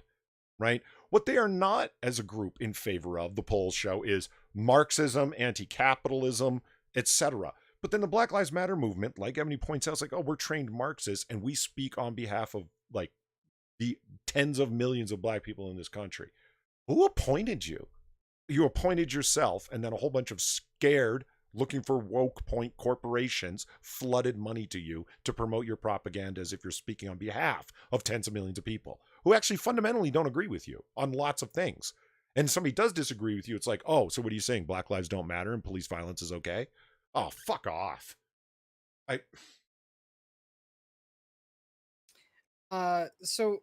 Evolved Potato linked something before, and he deleted it and then reposted something else. But I went to the first link, and it's showing just exactly how schizophrenic the whole fist in the air logo thing is. These are a list of organizations that have used the fist in the air as a symbol. So, Black anarchism is one, and the other is Black capitalism. Can we have a unifying concept here? No, it always has to be changing. Look at number 2. Be specific and accurate. Learn to say the names and pronouns of those that we're mourning. It's a liturgy. Ahmaud Arbery. Yeah. Breonna Taylor. Nina Pop. Reed. Floyd. McDade. Like, but not the 8-year-old girl that died in Atlanta. Not... No, she's not a martyr. That's what I'm saying. See, these are quasi-deified martyrs. It's a liturgy. Learn and say the names. His name is Ahmaud Arbery. His name is Ahmaud Arbery. His name is Robert Paulson. Yes. That was the reference question. I just felt like I needed to Number continue 4, give time off. No questions asked. It's a quote. Well, some people may turn to work as a coping mechanism. Most people would probably benefit from more time, from more space. That's why you might consider making time off the norm, something that your Black staff members don't need to opt into or request as an accommodation. You should give your... That's white savior shit, man. No one's being held to the same standards. If Fuck you're you. black, you should be able to take time off, and if you're not, like without requesting it or asking it as an accommodation, just whenever you need to, give time off, no questions asked for your black staff. What? I mean, that's white saviorship. Oh yeah, tell me how that's not white man's burden repackaged. That's so insulting. I mean, that's so insulting to black people. Oh my god, that is so diminutizing. Oh, I mean, we've already used the word fragility from D'Angelo's book, White Fragility. That is putting into writing black fragility. You can't handle working, so it's okay if you need to take some time off. You don't need to ask. Just go away and get yourself together. We know that you're easily broken. Oh my god! Now get back to work, Whitey. That's. Are you when somebody tells you they're taking time off, do you pat them on the head too? Because this is some infantilizing shit. Yeah. Review your organizational calendar. Perhaps your next virtual happy hour could be a phone bank to defund the police. Oh my god, it actually says those words. Perhaps your next virtual happy hour could be a phone bank to defund the police, or an upcoming community panel can focus on connecting your organizations to key issues of the movement for Black lives. At the very least, remove the optional just for fun events. No one wants to play trivia right now, Andy. Fuck. What the fuck? A virtual happy hour? I mean, I'm guessing during times it's corporate speak, obviously, but it's like we're gonna get together and have like a good time during COVID, where we can all talk like in a virtual space, like get together through Zoom or whatever the hell. Yeah, it's like what we're doing, but not fun. You're having fun? I'm Compared to a meeting with a bunch of people talking about anti-racist and defunding the police, yes, I'm having a blast. Touche. Jesus Christ, that's a pretty... I agree with Mustafa. What the fuck does that even mean? Okay, let's finally an end to... At the end of the guide, they offer an anti-racist vocabulary. Oh, please. Please. This is... Yes, please. It concludes of... in that section, they define what they mean by white supremacy. The guide explains the idea that white people and the ideas, thoughts, beliefs, and actions of white people are superior to people of color and their ideas, thoughts, beliefs, and actions. So no matter what action a black person commits, by definition, can't be... Man, there's a lot of implicit ideas in there that are extremely ugly. That is... color alleviation of responsibility or color condemnation based on skin color. I mean, it's just insulting as fuck. Yeah. Or superior. It's like, this is not a call for equality. This is a call for something really ugly. For vengeance, yes. I 100. We were talking about Zuby earlier, but he said something on Twitter I thought was very apropos. He said the people calling for equality are only 1/3 of the people that are calling for equality are actually calling for equality. There are 3 things that people call for: equality, which not a whole lot of people do; equity, which people like Black Lives Matter do; and revenge, which I think 90% of these people are doing. And what's worse is that when these people like J.J. Abrams at the heads of these sorts of organizations try to trickle this shit down, it very much reads like you are trying to get revenge on people that look like you because of what you think other people that look like you did to other people earlier in history. And that is extremely ugly. Like Polly was saying, that means that you are condemning a group of people based on the actions of people that came before them, not holding personal responsibility, but because of historical responsibility. And guess what?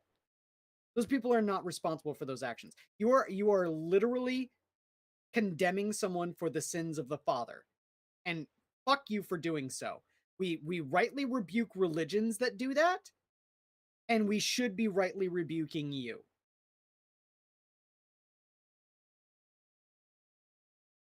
I agree. I we gotta leave that alone. Like, I mean, I had no idea that was going to happen. Starting to read that Bounding article, that was actually a pretty good summary where they grab stuff and like, oh, that was so depressing. That is so much white man's burden. That is so infantilizing. It is. They can't handle it. Everything. I can't get over that need time off, no questions asked. And the definition of white supremacy, unearned privilege by virtue of their skin color, it's endemic in our institutions and cultural assumptions. That's so vague. That's so vague.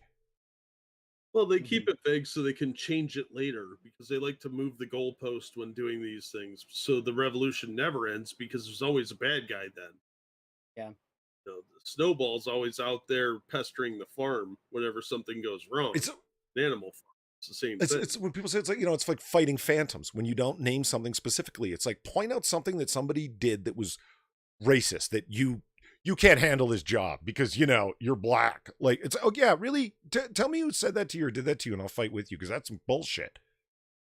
Oh, you're not capable of this because you're black. Like, yeah. Who did that to you? Oh, well, it's never that obvious. Yeah, but when you make it fighting phantoms, it's endemic to the institution and cultural assumptions that people are unconscious of. Oh, go to hell. This is secular original sin with no absolution possible. Oh, of course not. You can't have absolution. That's how dictatorships work. Yeah, right? There's no redemption. That's what the gulags were for. I did get in there. There's only eternal punishment. We cast everyone into the fires of perdition, Polly. Yeah, family members. Yeah. Here, let's cover this story and maybe something. This is an older story, like, because it's the internet. It's like 2 weeks ago. It's like, when dinosaurs roamed the earth, right?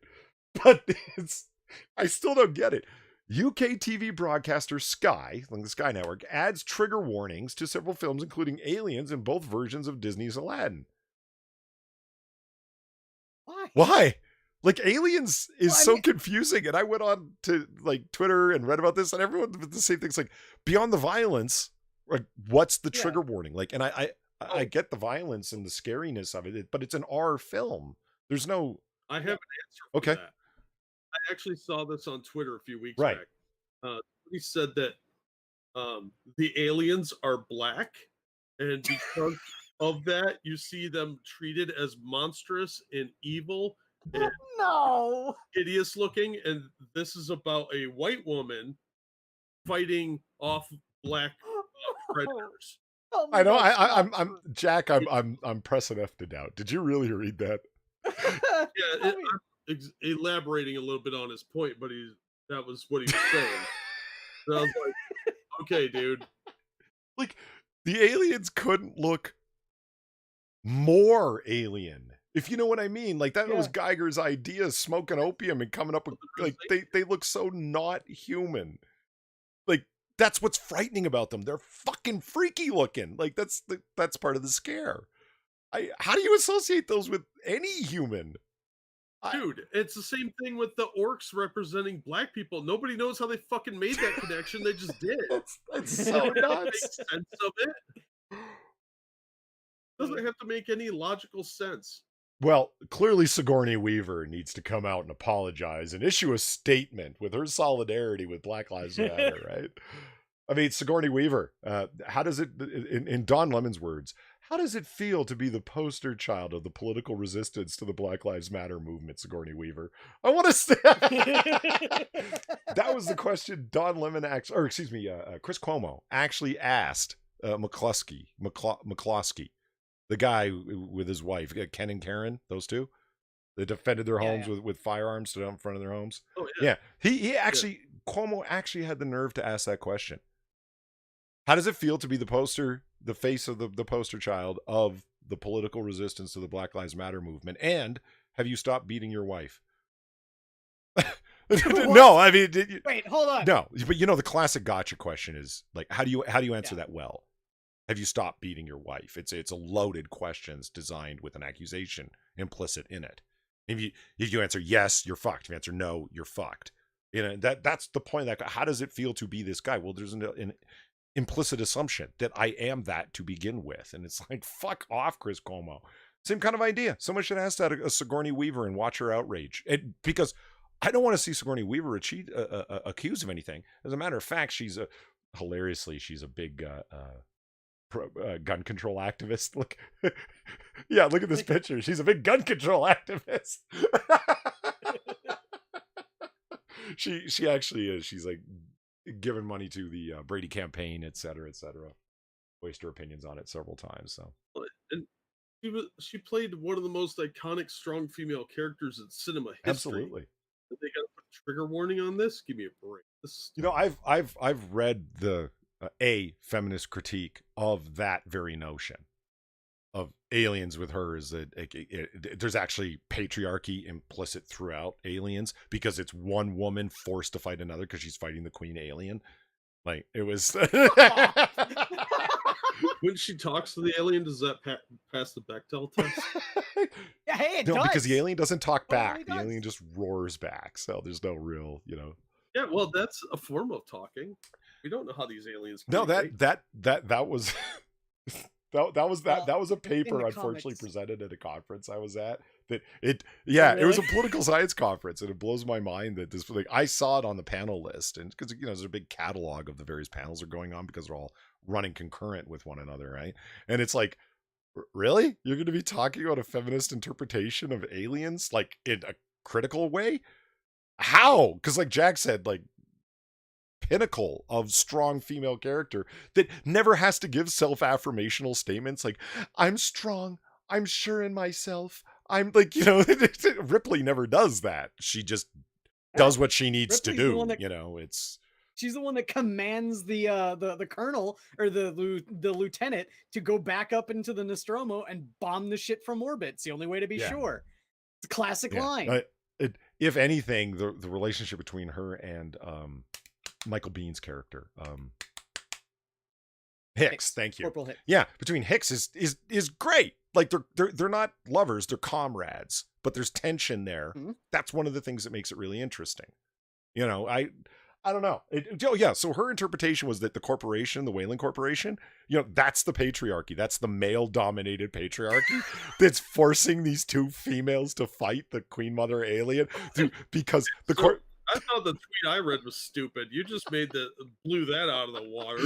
because get this. No, this was good. I was sitting there listening to this. I'm like, okay, this is like the biggest load of bullshit, but easily the most. Oh, it's right. The most entertaining thing that I've experienced over these few days of this conference, because this is fucked. Okay, so the corporation is very they want to take control of the aliens' reproductive process, like the patriarchy wants to control women's reproductive process, because they're always trying to, like, steal the alien eggs to, you know, weaponize the aliens, right? And now she saw that as a parallel to the way she mentions the Republican Party, the GOP, is trying to control women's reproductive processes through law. This is what the Weyland Corporation's attempting to do. It's actually a very patriarchal film. But there's one fundamental thing that makes this all come crashing down. The colonial Marines were not under the employ of the Weyland-Yutani Corporation. Look, those are hate facts, and that's just your patriarchal internalized misogyny speaking. I'm running out of buzzwords here. This is fucking dumb. It is crazier every day. Yeah. See, I just like, how bored do you have to be to like make a symposium about the movie Aliens? Well, no, it was one presentation on one panel, and I have to tell you, it was really incommensurate with the rest of the presentations and with the rest of the panels. It was like, how the fuck did you even get here? I sincerely hope that there were plenty of people that went to that presentation and were just laughing the whole time while she's sitting there giving her talk, because that sounds hilarious. Sounds like it was. I never thought of that. Yes, it very much was like a TED Talk. TEDx all the way. Man, I must be so far behind. I got Gil Cotto talking. I didn't even see he was here before. Mustafa talking about the unfortunate little girl that was shot, and it's like, yeah, I'm so far behind. I apologize, guys. You're probably saying interesting things that are about like the alien stuff, and I won't know for the next 10 minutes. Fuck. This is stupid. This is dumb. Why do these people have so much influence in society? They're weirdos. The answer is unfortunate but real, is that the majority of people, despite what you hear, are actually good people and don't want to be thought of as bad people by their fellows. So to accuse somebody of racism, which most people, the vast majority of people, do not like and do not want to be a good thing, they're willing to go to extreme extents to disprove that. And so there's the force of action, right? Is that you are a bigot. No, I'm not. Okay, then do thing X. Okay, I'll do the thing to prove that I'm not. And it's gone to some really weird extremes. And you're saying, like, why do these people have this power? Well, in my opinion, and this is just my guess, the majority of people actually are good people and don't want to be thought of as bad people. And so are willing to go to some really strange extremes at times to prove it. And the people that are willing to be the accusers, oh, well, these are clearly not the good people I'm referencing. They're the hustlers, the condemners, the inquisitors, if you will. Hey! I do not claim them. Okay, why don't we sew it up with this article from Harper's Bazaar before we do pitches? As Jack said, I'm all about the days of yesteryear. There are some good things and some really bad things about yesteryear. But talk about a throwback. Harper's Magazine, Jesus Christ, from when they had drawn covers because photography wasn't effective enough yet. That's how long they've been around. I mean, shit. This is an interesting one because the J.K. Rowling, along with a number of other Rowling, actually, I think it said Rowling, are rejecting and calling for the elimination of cancel culture because the cancelers themselves are looking at being canceled, so they want to bring an end to the cancellation. Yeah, you want to stop the thing you were doing, and when it comes after you, your Frankenstein monster attacking you is bad, but when it attacks the village, that's what. Like, that was Jack's idea before we went live when we were talking about it, because I was looking at the tweet that J.K. Rowling and a number of other people in an open letter said they want to bring an end to cancel culture, and that was his first remark. It's like, yeah, but these people were the cancelers. Remember, she wanted to make all the characters gay, and if you disagreed with her, it was homophobic, calling everything was racist, and now all of a sudden, she's a trad femme or whatever the fuck. Now she's a transphobe, and people want to get rid of their Harry Potter tattoos, and et cetera, et cetera, et cetera. And it's like, oh, you're feeling the burn now. It's not so fun when you become the focus of the mob, is it? Yeah. Well, here it goes. The open letter in Harper's. I'm willing to bet this Harper's is probably one of the few that was willing to publish it. They probably went to New York Magazine and they were like, fuck no. How does this relate to Trump? Well, first paragraph. I was just scanning for Trump. I hope it's not. Oh, shit, it is. Fuck, you're right. God damn it, Quiz. Our cultural institutions are facing a moment of trial. Powerful protests for racial and social justice are leading to overdue demands for police reform, along with wider calls for greater equality and inclusion across our country, not least in higher education, journalism, philanthropy, and the arts. But this needed reckoning also has intensified a new set of moral attitudes and political commitments that tend to weaken our norms of open debate and toleration of differences in favor of ideological conformity. Bigot! Why would you support hate speech? I actually totally agree with everything you just said there. It makes a lot of sense. As we applaud the first development, we also raise our voices against the second. The forces of illiberalism... What? Carl Benjamin, what? The forces of illiberalism are gaining strength throughout the world, and we have a powerful ally in Donald... What? Have a powerful in ally Donald Trump? No, I just, it threw me, the sentence. The forces of illiberalism are gaining strength throughout the world and have an ally in Donald Trump, who represents a real threat to democracy. But not us. So you're trying to say that cancel culture and Donald Trump are aligned, even though he just gave a speech very recently on the 4th of July condemning cancel culture? That was for the rubes, Polly. We all know he's secretly behind every evil in the universe, in the history of the universe. I mean, that's crazy. Do you realize that you just ended up unintentionally aligning yourself? I realize it was unintentional. Aligning yourself with Donald Trump, who just condemned cancel culture, and that's what you're doing in this open letter. But you call him the ally of the illiberal ones. What the fuck? I mean, It doesn't have to make this is sense. this is crazy town. All right. But resistance must not be allowed to harden into its own brand of dogma and coercion, which right-wing demagogues are already exploiting. It's left-wing demagogues that you're against. Remember, don't lose the plot. The Democratic... Sorry? I was going to say, wait, are we talking about, are we literally making the comparison to religion here? Because what did we just talk about with original sin and sins of the father? Yeah. Right? But no, see, they got to frame cancel culture as a right-wing thing now so they can maintain their credibility with the left. Because now they're going to say that, oh, cancel culture, that's something the right-wingers do, pretending to be left-wing. You know, one thing I'd like to point out that I think the comparison to religion, and specifically like inquisitions and condemnations and religious purges that happen, I think is totally apt.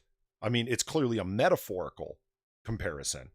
But one thing, whether you're a hard-boiled atheist or a religious person or somewhere in between or off to the side, there is one critical difference where the analogy fails.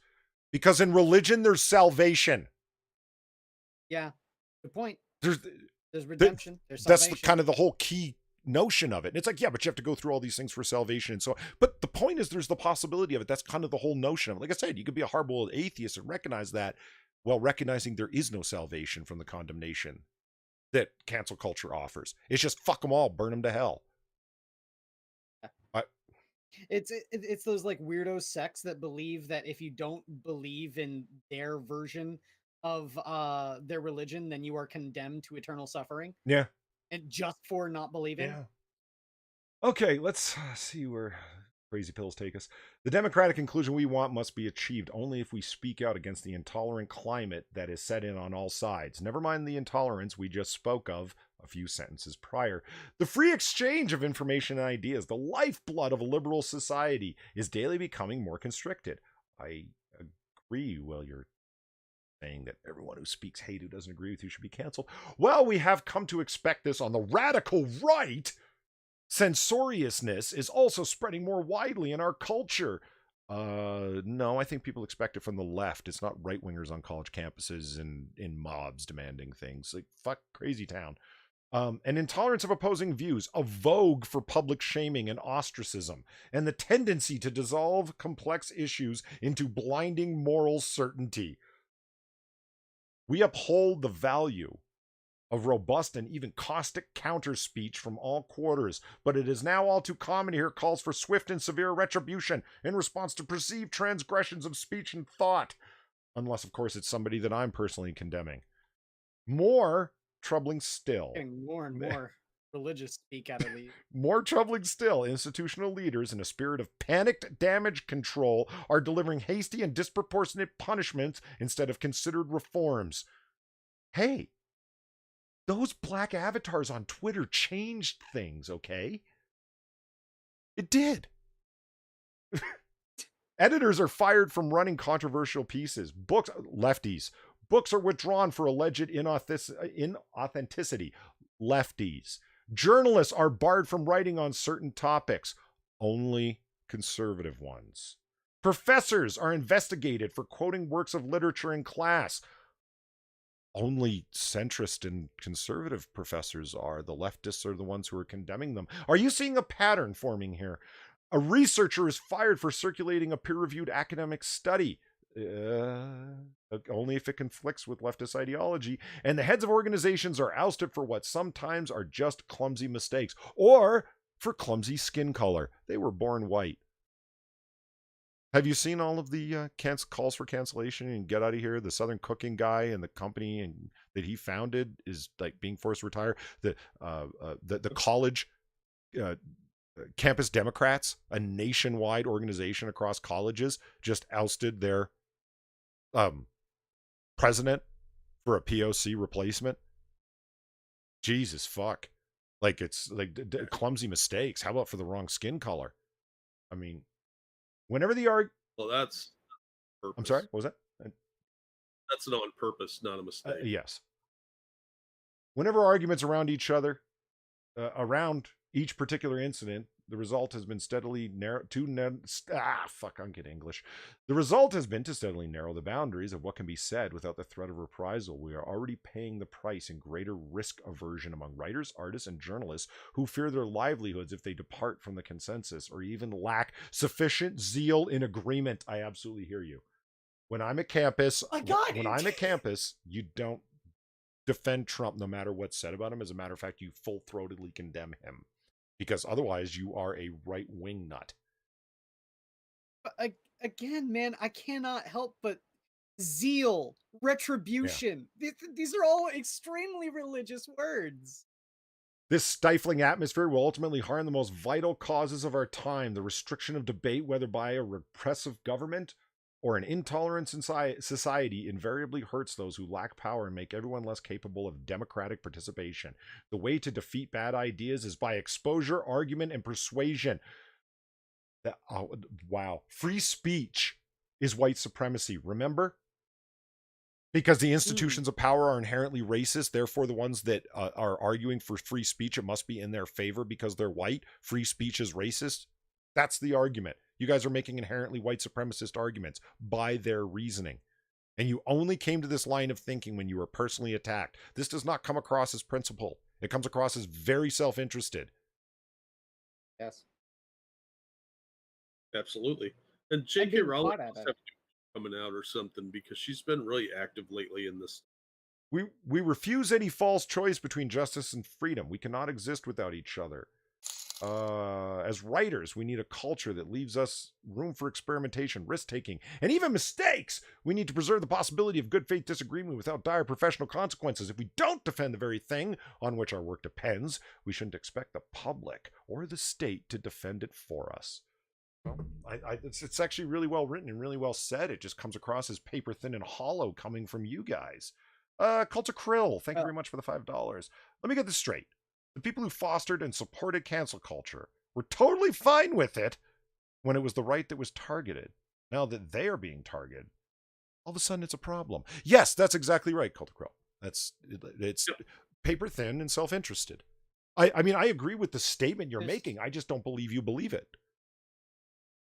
Well, the opening statement, with the exception of their extreme pandering, the groups that are ostensibly not really in power in the circle saying they are, and the people at the end and the final paragraph are all objectively true things, measurably true. Yes, things. they are.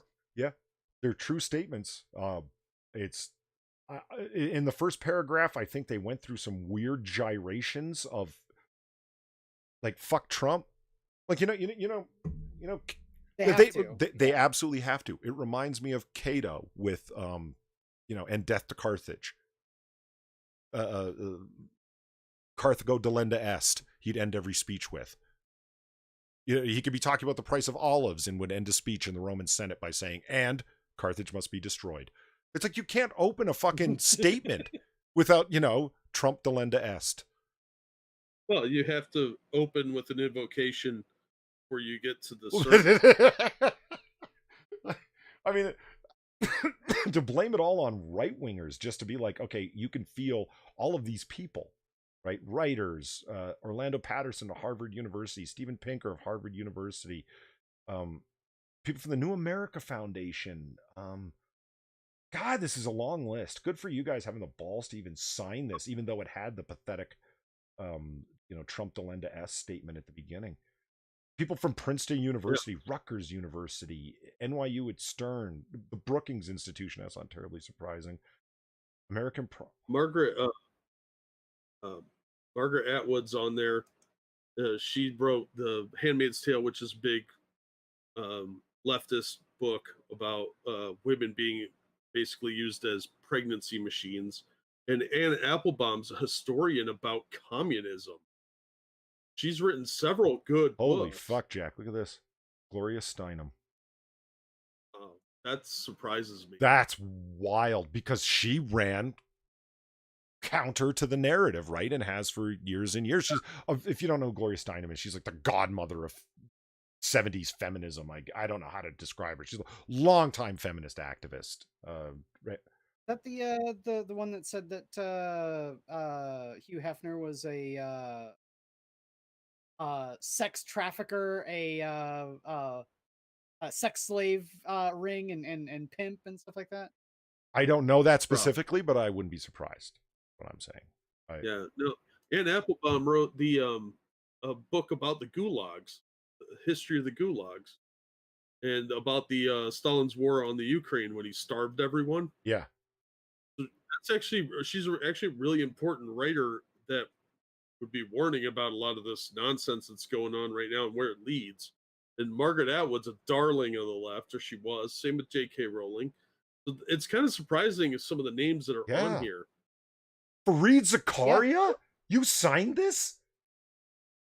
Gloria Steinem absolutely is that one. She did the undercover as a Playboy bunny.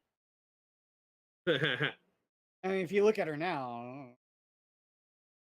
Yeah, a lot of these books, like to quote Cynical Lindsay, too bad feminists jack off to it. There's a lot of books these people have done that are like really important books for this generation.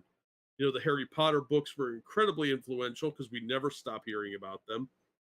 The Handmaid's Tale, all that's dystopian fiction. It's very popular, but the fact that these people are signing this, kind of a big deal. Yes. This is more important than I think people realize. Like, I mean, I realize they picked out like the high profile people, J.K. Rowling, but the Neil Roberts? I mean, the amount of people like this is, I mean, the amount of people from Rutgers and University of Wisconsin, several Harvard people, Princeton, left, right, and center. I mean, Noam Chomsky, really? Well, yeah, I guess you're Trying to cancel him too. You know, you're Yale. There it is. I mean, you guys are putting yourself at risk here in a big way. This is good. This is like, I mean, that first paragraph is what it is, but yeah, Wynton Marsalis, like they named Wynton Marsalis and J.K. Rowling and Applebaum and Margaret Atwood, like the high profile people, and I understand that, but it goes on and on and on. The people like that. I mean, J.K. Rowling lives in a literal castle. She's a billionaire. She's fine. She's fine. You know, it's 3 homes too. Some Of of her these other 3 homes, one of which is a castle. Yes. But the rest of these guys are like academics that actually could lose their livelihood by putting their name on this. So this is a pretty big thing. This is good. Yeah. Yeah. We need more people to kind of take a stand and say enough is enough. You can disagree with someone. You don't have to ruin their life. Yeah. It's perfectly fine to disagree with someone and then talk to them about it. You don't need, like, you know, the talking about how 2016, it's never not 2016 all over again. People talk about echo chambers and shit like that. You want to know how you get echo chambers is by doing things like canceling. Because all you're doing then is you are solidifying a people that have a certain opinion and you're having them talk to each other, and then people that are solidifying in their in a differing opinion talking to everyone on the other side, and they don't talk to each other because the minute they do, number one, the people on the one side are going to cancel them because they deigned to talk to the other one, and the other people are going to do the same. It's ridiculous. It's childish. It's infantilizing as fuck. All of this shit needs to go. It's not conducive to any actual discourse. This is, no one's going to get anything out of it. This is again, you know, being in academics, I mean, this is great. That this many people were willing to get on board and like put themselves on the line to sign this. Like again, I realize it started with a Trump must be destroyed, Trump to lend to S statement at the beginning of it. But like the fact that you clearly, it's like we expect this from the right, and notice the word left doesn't appear anywhere in here. Marxism doesn't appear anywhere. It's cautious, but a move in a positive direction. No, I mean, still risky. Yeah, it's risky for these people, but yeah, it would have been nice if they had included both sides of the argument. But you know, you take what you could get. It's a small step in the right direction, I guess. Huh. not to totally change the subject, but did you want to talk about the casting for Batwoman? Oh yeah. I said that was the last article, but we do have an article on the casting for Batwoman. There it is. She's hot. I'm just going to put that out there before we get any further. But hey, it's Oh, holy shit! Yeah, she's hot. yeah. Hell yeah. You know what I don't see? Red hair. She's not Kate Kane. Well, it's like they said, they were going to pick somebody from the LGBTQ community, but they also wanted a leg butt. It had to be somebody that was also a leg butt POC. They needed a person of color, and they found one. Holy shit! Said that, yeah. I say she said in an interview that she's bisexual. I just wonder if the people that wanted to cancel Ruby Rose are going to cancel her for not being gay enough. Probably. But what bothers me about this is it's going to really upset Weeba. Yeah. Because this is another redhead being replaced with a... Well, I mean, Eve more than anyone, she really gets up on the, being a ginger. Yeah. The CW recently revealed their Batwoman replacement for Ruby Rose is Javicia Leslie. Variety reports that Leslie will play the lead character named Ryan Wilder. They described her as likable, messy, a little goofy, and untamed. Oh, that sounds racist. Messy? Black people aren't organized? Untamed? That's, what, Noble Savage? Sounds racist to me. Huh? I agree. She's also nothing like Kate Kane, previously played by Ruby Rose, the woman who wore the bat suit before her. Wilder's backstory includes being a drug runner. Oh my God. Oh my God. Oh, yeah, you had to make her a drug dealer, didn't you? Because she's black. Racists. That is kind of racist. It kind of is, though. Okay, who made a bit of a habit out of avoiding the Gotham City Police Department? She also masked her pain, quote, with bad habits. Oh, so she's a drug user, too. Oh, very nice. Variety. Hey, you dip into your own product. Variety adds a girl who would steal milk for an alley cat could also kill you with her bare hands. Ryan is the most dangerous type of fighter, highly skilled and wildly undisciplined, also ridiculously small for someone who's supposed to be able to beat people 5 times her size. But that's okay, we're the CW. She's also a, quote, out lesbian, athletic, raw, passionate, fallible, and very much not your stereotypical all-American hero. And blah, blah, blah. I'm kind of with Mustafa on this. How did this get a second season? Yeah. It is the accelerating parasitic plant. I guess. That's still a lot of money to be wasting on something that's probably not going to last, because you replace the main character with a nobody that nobody knows, and it seems a little unlikable. So wait a minute. If you're a bisexual woman and you're playing a gay character, isn't that kind of like bi erasure, or it's not representative? You couldn't find a gay actress.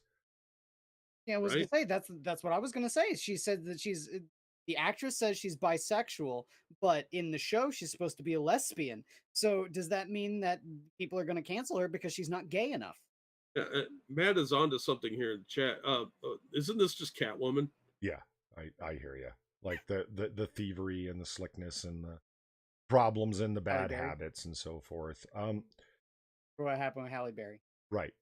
Well, look, I'm just saying, if you're not looking to fetishize lesbianism, you failed. I'm just saying. Okay. Yes. I'm looking forward to seeing some of the scenes with any love interest that pops up with her. I'm just saying. This comment, approved by her publicity agent, I'm sure, says as follows. Leslie, on taking the role, says, I am extremely proud to be the first capital black actress to play the iconic role of Batwoman on television. There haven't really been that many, lady, but it's fine. Your publicist said so. And as a bisexual woman, I am honored to erase my own identity to play a gay character, which I do not represent. Kidding. I'm honored to join this groundbreaking show, which has been such a trailblazer for the LGBTQ plus community. Wait, no, it doesn't say LGBTQ plus. It does. Oh, that does for that one? Okay, because the Variety one, she goes in the full acronym. Oh, she goes AIP and so forth? No, AIP 2 Oh, she put the plus. 2 in there? Yeah. Yeah. I love that there's numerals in it now. That's so good. I don't even know what that's for. Is that twin spirit or some shit? Well, no, it's like Two-spirited, yeah. Isn't AA the doubled? No. I thought 2 was two-spirited. Oh. I thought that the 2 was 2A, not for Second Amendment, because that would have been good. But for that's Yeah. my sexual identity. This is too confusing. I thought because there are 2 A's, like AAIP. So I thought that 2A was this. They really wanted numbers in there, but the 2's two-spirited. Okay. I mean, How are they writing out Ruby Rose? how are they writing her out?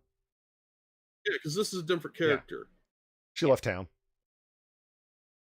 Oh, And the total acronym is LGBTQIP2SAA plus. okay. This is getting dumb by the second. I'm not going to be satisfied until there's super and subscript. Yes. Yeah, I want some Sanskrit representation, or this doesn't Yeah, matter. The 2 needs to be Yeah, cubed. the English alphabet doesn't cover it. I need Cyrillic letters in there. Cyrillic letters in there. I Decolonized hieroglyphics. I want some katakana, and I want all sorts of things going on, man. I want like Prince's symbol, something that's unpronounceable in there. You know, it's The artist formerly known as Prince. yes, yeah. I'm the gender orientation formerly known as ineffable. I just That just sounds like you don't have genitals. well, remember like 2 years ago when I cracked a joke that like the only thing that's left is quantum sexual, where it's and then it turned out and to it be turned out to be a real thing, where it's like, yeah, you're. I think we have that as a recording somewhere Oh still. my, I couldn't believe that, because it was supposed to be a joke, because the idea of the 2-slit experiment and the Copenhagen interpretation thereof is that it's not a wave nor a particle. It's 4 things of probability. It's a wave, a particle, both, and neither, all at the same time. And it's like, so I'm gay, straight, both, and neither, all at the same time. Thus, I'm a quantum sexual. And I looked it up, and my God, it was already a thing. It's called a quantum sexual. Yes. Yeah, this is confusingly weird, and I don't want to talk about Schrodinger sex organs anymore. Schrodinger sex organs. Because you got to look at them to see what they are. I'm just wondering, how long do you think this show is going to last now? 1 full season, half a season, 2 seasons? How long do you think they're going to make money at this nonsense?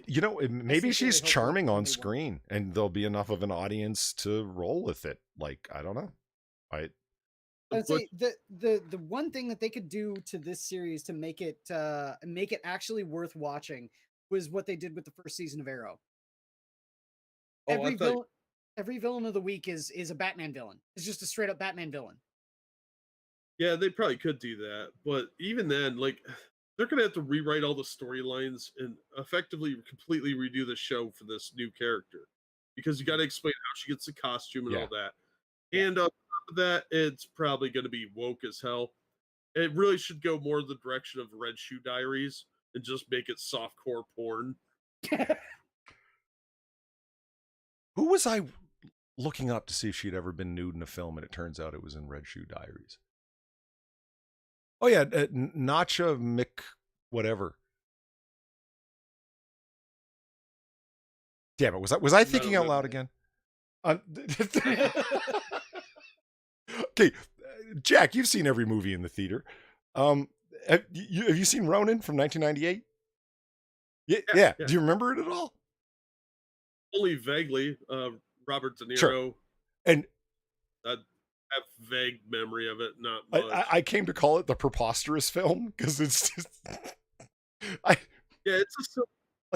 love David Mamet.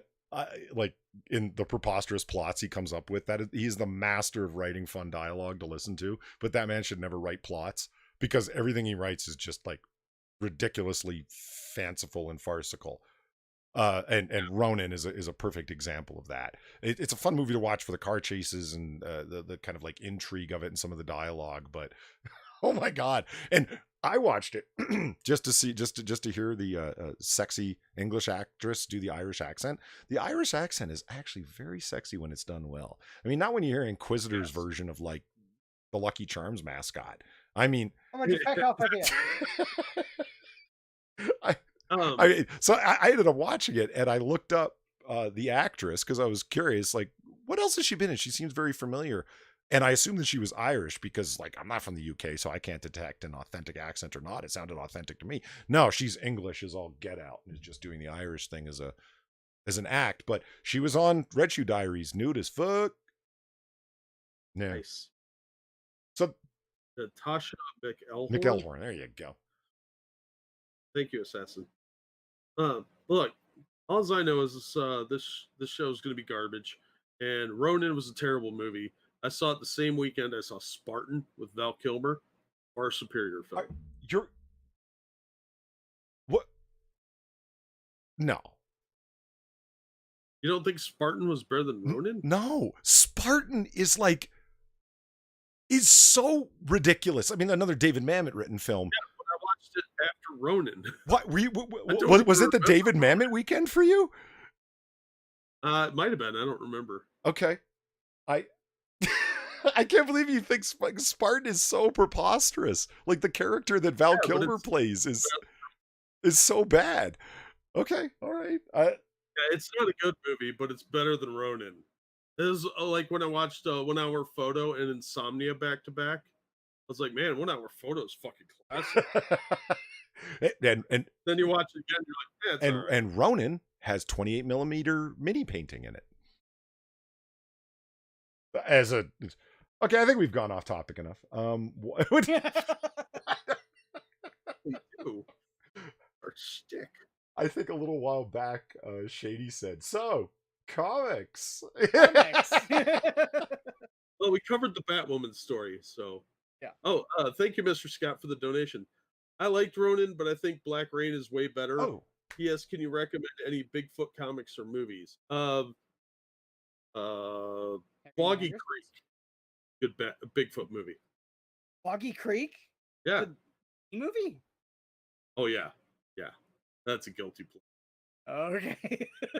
But let's say Harry and the Hendersons. Oh yeah. Oh God, what are you talking about? That's a great good comedy. Time family. God, I just insulted someone's childhood. I'm betting. It's yeah, it's fine. Black Rain. Yeah. Good call, Mr. Scott. Go, if you guys haven't seen that movie, go check it out. That is, like, Michael Douglas is not a great actor, but and it's got one of the most underrated actors.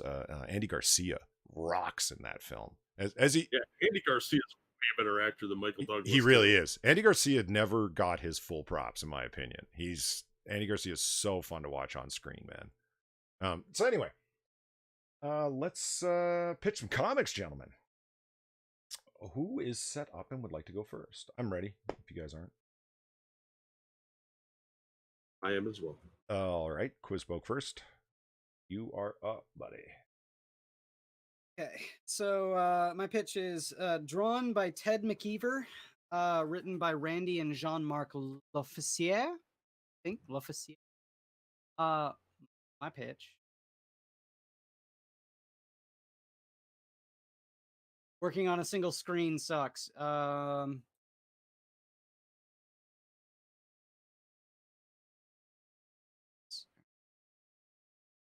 Batman Nosferatu. It's an Elseworld story. It tells the story of a pseudo-French version of Metropolis, not Gotham, Metropolis, where after the Superman had defeated and killed the evil genius that had held the city in his vice-like grip, Mr. Luthor. You follow the story of Bruce Wainson and Dirk Grayson. Okay. And their travails with Dr. Arkham, who uses a Frankenstein-esque creation by Mr. Luthor called the Laughing Man, who ends up being this horrific Frankenstein-esque creature that goes and does Dr. Arkham's evil bidding, up to and including murdering the chief alderman, God, shit. It was right here. Smith. Well, no, it's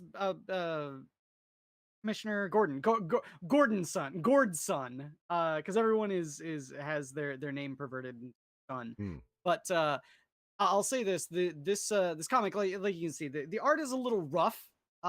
It's very similar to like say if you've ever seen the sketchbooks for Tim Burton, it's very Tim Burton-esque. But I would say that it has a showdown with the Batman, Nosferatu Batman, and Superman that, in my opinion, better than Frank Miller. But Shut you can up. see right here, definitely draws some inspiration from. If you catch my drift. Very cool looking. They very much build on Batman as though he were a vampire, given his second life through the creatures that live in the night, and the Nosferatu is the protector of night, whereas the Superman is the protector of the daylight and the light. So, in my opinion, it's pretty cool. The major thing you're gonna have to get over is the really rough art style, but I very much enjoyed it.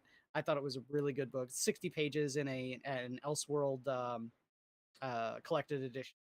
Yeah, I very much enjoyed it. Batman Nosferatu. And it's from 98? Yeah. Cool. Before the dark times. Before the Empire. Yeah. All right, Jack, what do you got for us? All right. My pitch, once I manage to hit the buttons correctly, is Rom Dire Wraiths. Sweet. Miniseries from IDW. Just the first issue came out before the whole COVID thing. Real annoying. I had to wait till my comic shop opened up to get issue 2. Issue 3 is coming out soon. But I thought, well, this might be crap. I'm not sure. But it actually barely has Rom in it. He's in the backup stories. What happens is some Dire Wraiths killed a Soul Star Order Knight. That's the organization Rom belongs to. And they were trying to invade the Earth by stealing his energy, but they only made it to the moon.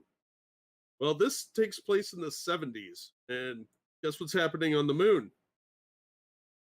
Yeah, it would be the moon landings. But like you saw here a second ago, these guys are also on a secret orbital platform, sort of a satellite that hangs out up in space, a little working base. They're called the Adventure Team. Those of you who don't know, that's an obscure G.I. Joe team from the 70s. And I had to look it up because that sounds like an old G.I. Joe thing. And it was. But they've kind of upgraded them, given them these outfits and whatnot. Don't get attached to these characters. Dire Wraiths don't fuck around, and these guys don't have real guns. Because they're in outer space on a sort of observation mission of the Apollo landing. But the Dire Wraiths are there waiting, and nobody knows it. So they have a little throwdown with one of the witches against one of the members of the team, and things don't go all that swimmingly for Adventure Team. But thankfully, they did reference Mike Powers is on Earth, and for 70s kids, Mike Powers was the Atomic Man, also a 70s toy line, which IDW has the rights to, and he was also guest appeared in the G.I. Joe versus G.I. Joe versus $6 Million Man miniseries, which was fantastic. So Rom is in the backup story. He's got a buddy who's a robot bear. I don't know why, but I was like, that's wearing a robber's mask. I can dig it. I can dig it. Yeah, he's like a super robo bear. And Rom's the old style, traditional Rom from the toy line. And he's trying to figure out what happened to the Soul Star Order Knight. So that's the backup story in issues 1 and 2. But yeah, it's a really fun story about these aliens that just are working over these poor humans that are just there to plant a flag and get some footage. Like you got the 3 guys from the Apollo mission and the Adventure Team who have one gun in the entire group, and it's on the ship with the guy getting attacked. So it was just a blast. Here they are coming out of their ship, all cool and badass. and they have no idea what they're in for.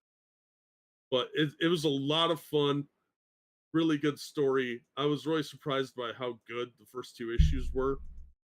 So I thought I'm going to pitch this because not only is it Rom, who's one of my favorite characters, but it really barely has him in it, and you really get to see how tough the Wraiths are. Really good space adventures. Cool. A That's about it. ROM. That's nice and old. I can dig it. Rom Space Knight? Fuck yeah. You know what's funny is the chat falls behind, and then I miss the funny things that people say. And it kind of fucking bugs me. Now I understand what you guys were referencing. You got like Cynical Lindsay and Assassin the Grey. Go back and forth fucking with me. Go, who? Nacho Mick, whatever. That really narrows it down. Nacho? Mhm. I'd probably be like, yeah, that Nacho chick was naked in an episode of the Rescue I love my chat. Okay, anyway. My pitch is talk about space adventures. That's this was a comic one shot I was unaware even existed. Silver Surfer, Dangerous Artifacts. As soon as I saw it was written by Ron Mars, I was like, oh fuck yeah, long time Silver Surfer writer, long time Marvel writer in general, but cosmic space adventure. It's got it all. It's got Thanos, it's got Galactus, it's got Silver Surfer, and it's cosmic level stuff, and it was from before the dark times. The art is it's a little out there, but it's not what's the guy's name again? Who did Silver Surfer Black? McFadden? Oh, yeah, that nightmare. It's stylized art, but it works. I mean, look at the intensity and the dynamicism. Oh, you guys can't even see. Well, you will eventually. What you have going on? What's that? Tradmore. Yeah, fuck that guy. And then here's Galactus, and so the plot of this one shot is this: there's a rogue comet coming in that is suspected to have a massive ancient power source within it. Galactus finds out that Thanos is seeking it. Galactus, being who he is, does not want Thanos to become hyper-powered. Silver Surfer doesn't want Galactus to have it either for fear of what he might do with it, but he believes that it's safer in the hands of Galactus than it is in the hands of Thanos. So Silver Surfer is dispatched off to retrieve the contents, the ancient artifact, the titular ancient artifact within the comet. And there are numerous other people that are fighting to get a hold of it first. So that is the plot and adventure. Silver Surfer ends up coming up against all of these other hirelings and mercenaries that are trying to get a hold of it. And of course, superpowered Thanos, he's fighting on behalf of Galactus, who he doesn't really want to be, but the power source is best off with him than anyone else. And it's just explosions and space battles and fights and Silver Surfer being his noble self. And I mean, look at this fucking double splash page. I mean, oh my God. When I was reading it, I was just like, okay, hold on. Let me just stare at all the imagery and what's going on. It must have taken this guy forever to pencil this.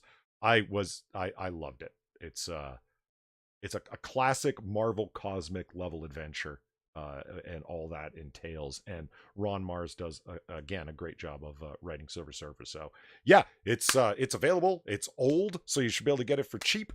It's a standalone one shot, so you don't need to know any history before or after. It's not like a sequential storyline. So Dangerous Artifacts one shot, Silver Surfer, highly recommended. It was great fun. Never heard of this one. When was it? When was it That's published? a good question. Neither had I. I had never heard of it before I came across it. It looks late 90s, rather. 1996.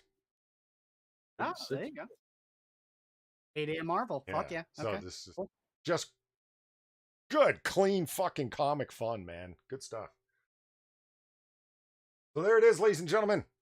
Another show in the can, episode 90, if memory. And I will never forget that Jacob Jett said that we wouldn't last.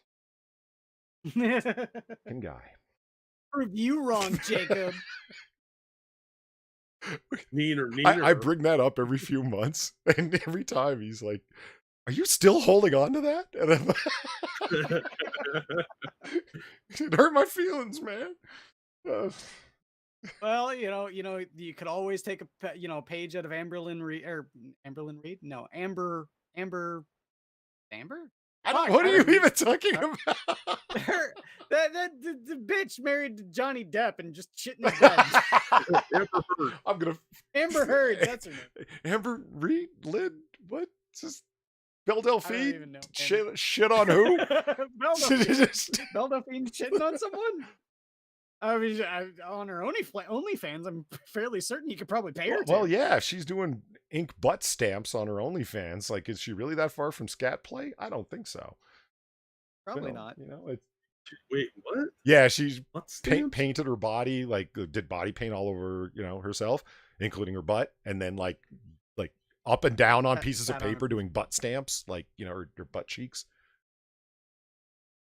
I'm Wow, installed that it. chick must be raking in the cash with just dumb Oh shit. man, it's I wish I was a pretty girl.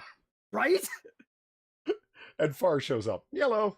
Hey Far. It's right at the end. Hi, Far, and goodbye, Yeah. Far. So far. And there's the thing, I missed a whole bunch of people. I mean, Evolved Potato was here putting in the links, and we greatly appreciate that throughout the whole show. That is awesome of you to do. And all the regulars who came in, even though we hadn't streamed in a while, that is great. You guys are awesome. And like Okada was there, and I saw Unholy Reapers show up. But again, because my chat is so far behind, it's like these people are probably already gone. And you know what I see a bunch of times? People saying, all right, well, I'm going to watch the rest of the show later. I got to go to bed or I got to go to work. That's the coolest when people put that in chat. I love being able to see that. It's like people are saying like, peace out. And it's like, all right, man, see you later. But you're already long gone by the time I see it. So I never say goodbye. Anyway, on your way out, if you haven't already, please hit that like button. If you liked what you heard, although I don't know why you would. Holy fucking disorganization tonight. Hit that subscribe button to watch future dumpster fires on this channel.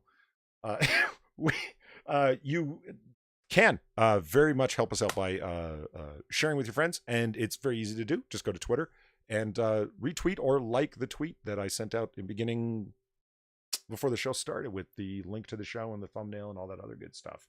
So thank you everyone very much, and thank you especially to everyone who donated. You guys are so generous and awesome. Gentlemen, Yeah, thanks for the donation. any final thoughts? Read more comics. Yeah. I can second that. Well, excuse me. And COVID. Jeez, Polly's dying on the stream. You do that during sweep week. This vaporizer. I got it turned up too high. I'm gonna go smoke some healthy cigarettes now. Fuck. In any case, thank you everybody. We'll see you again.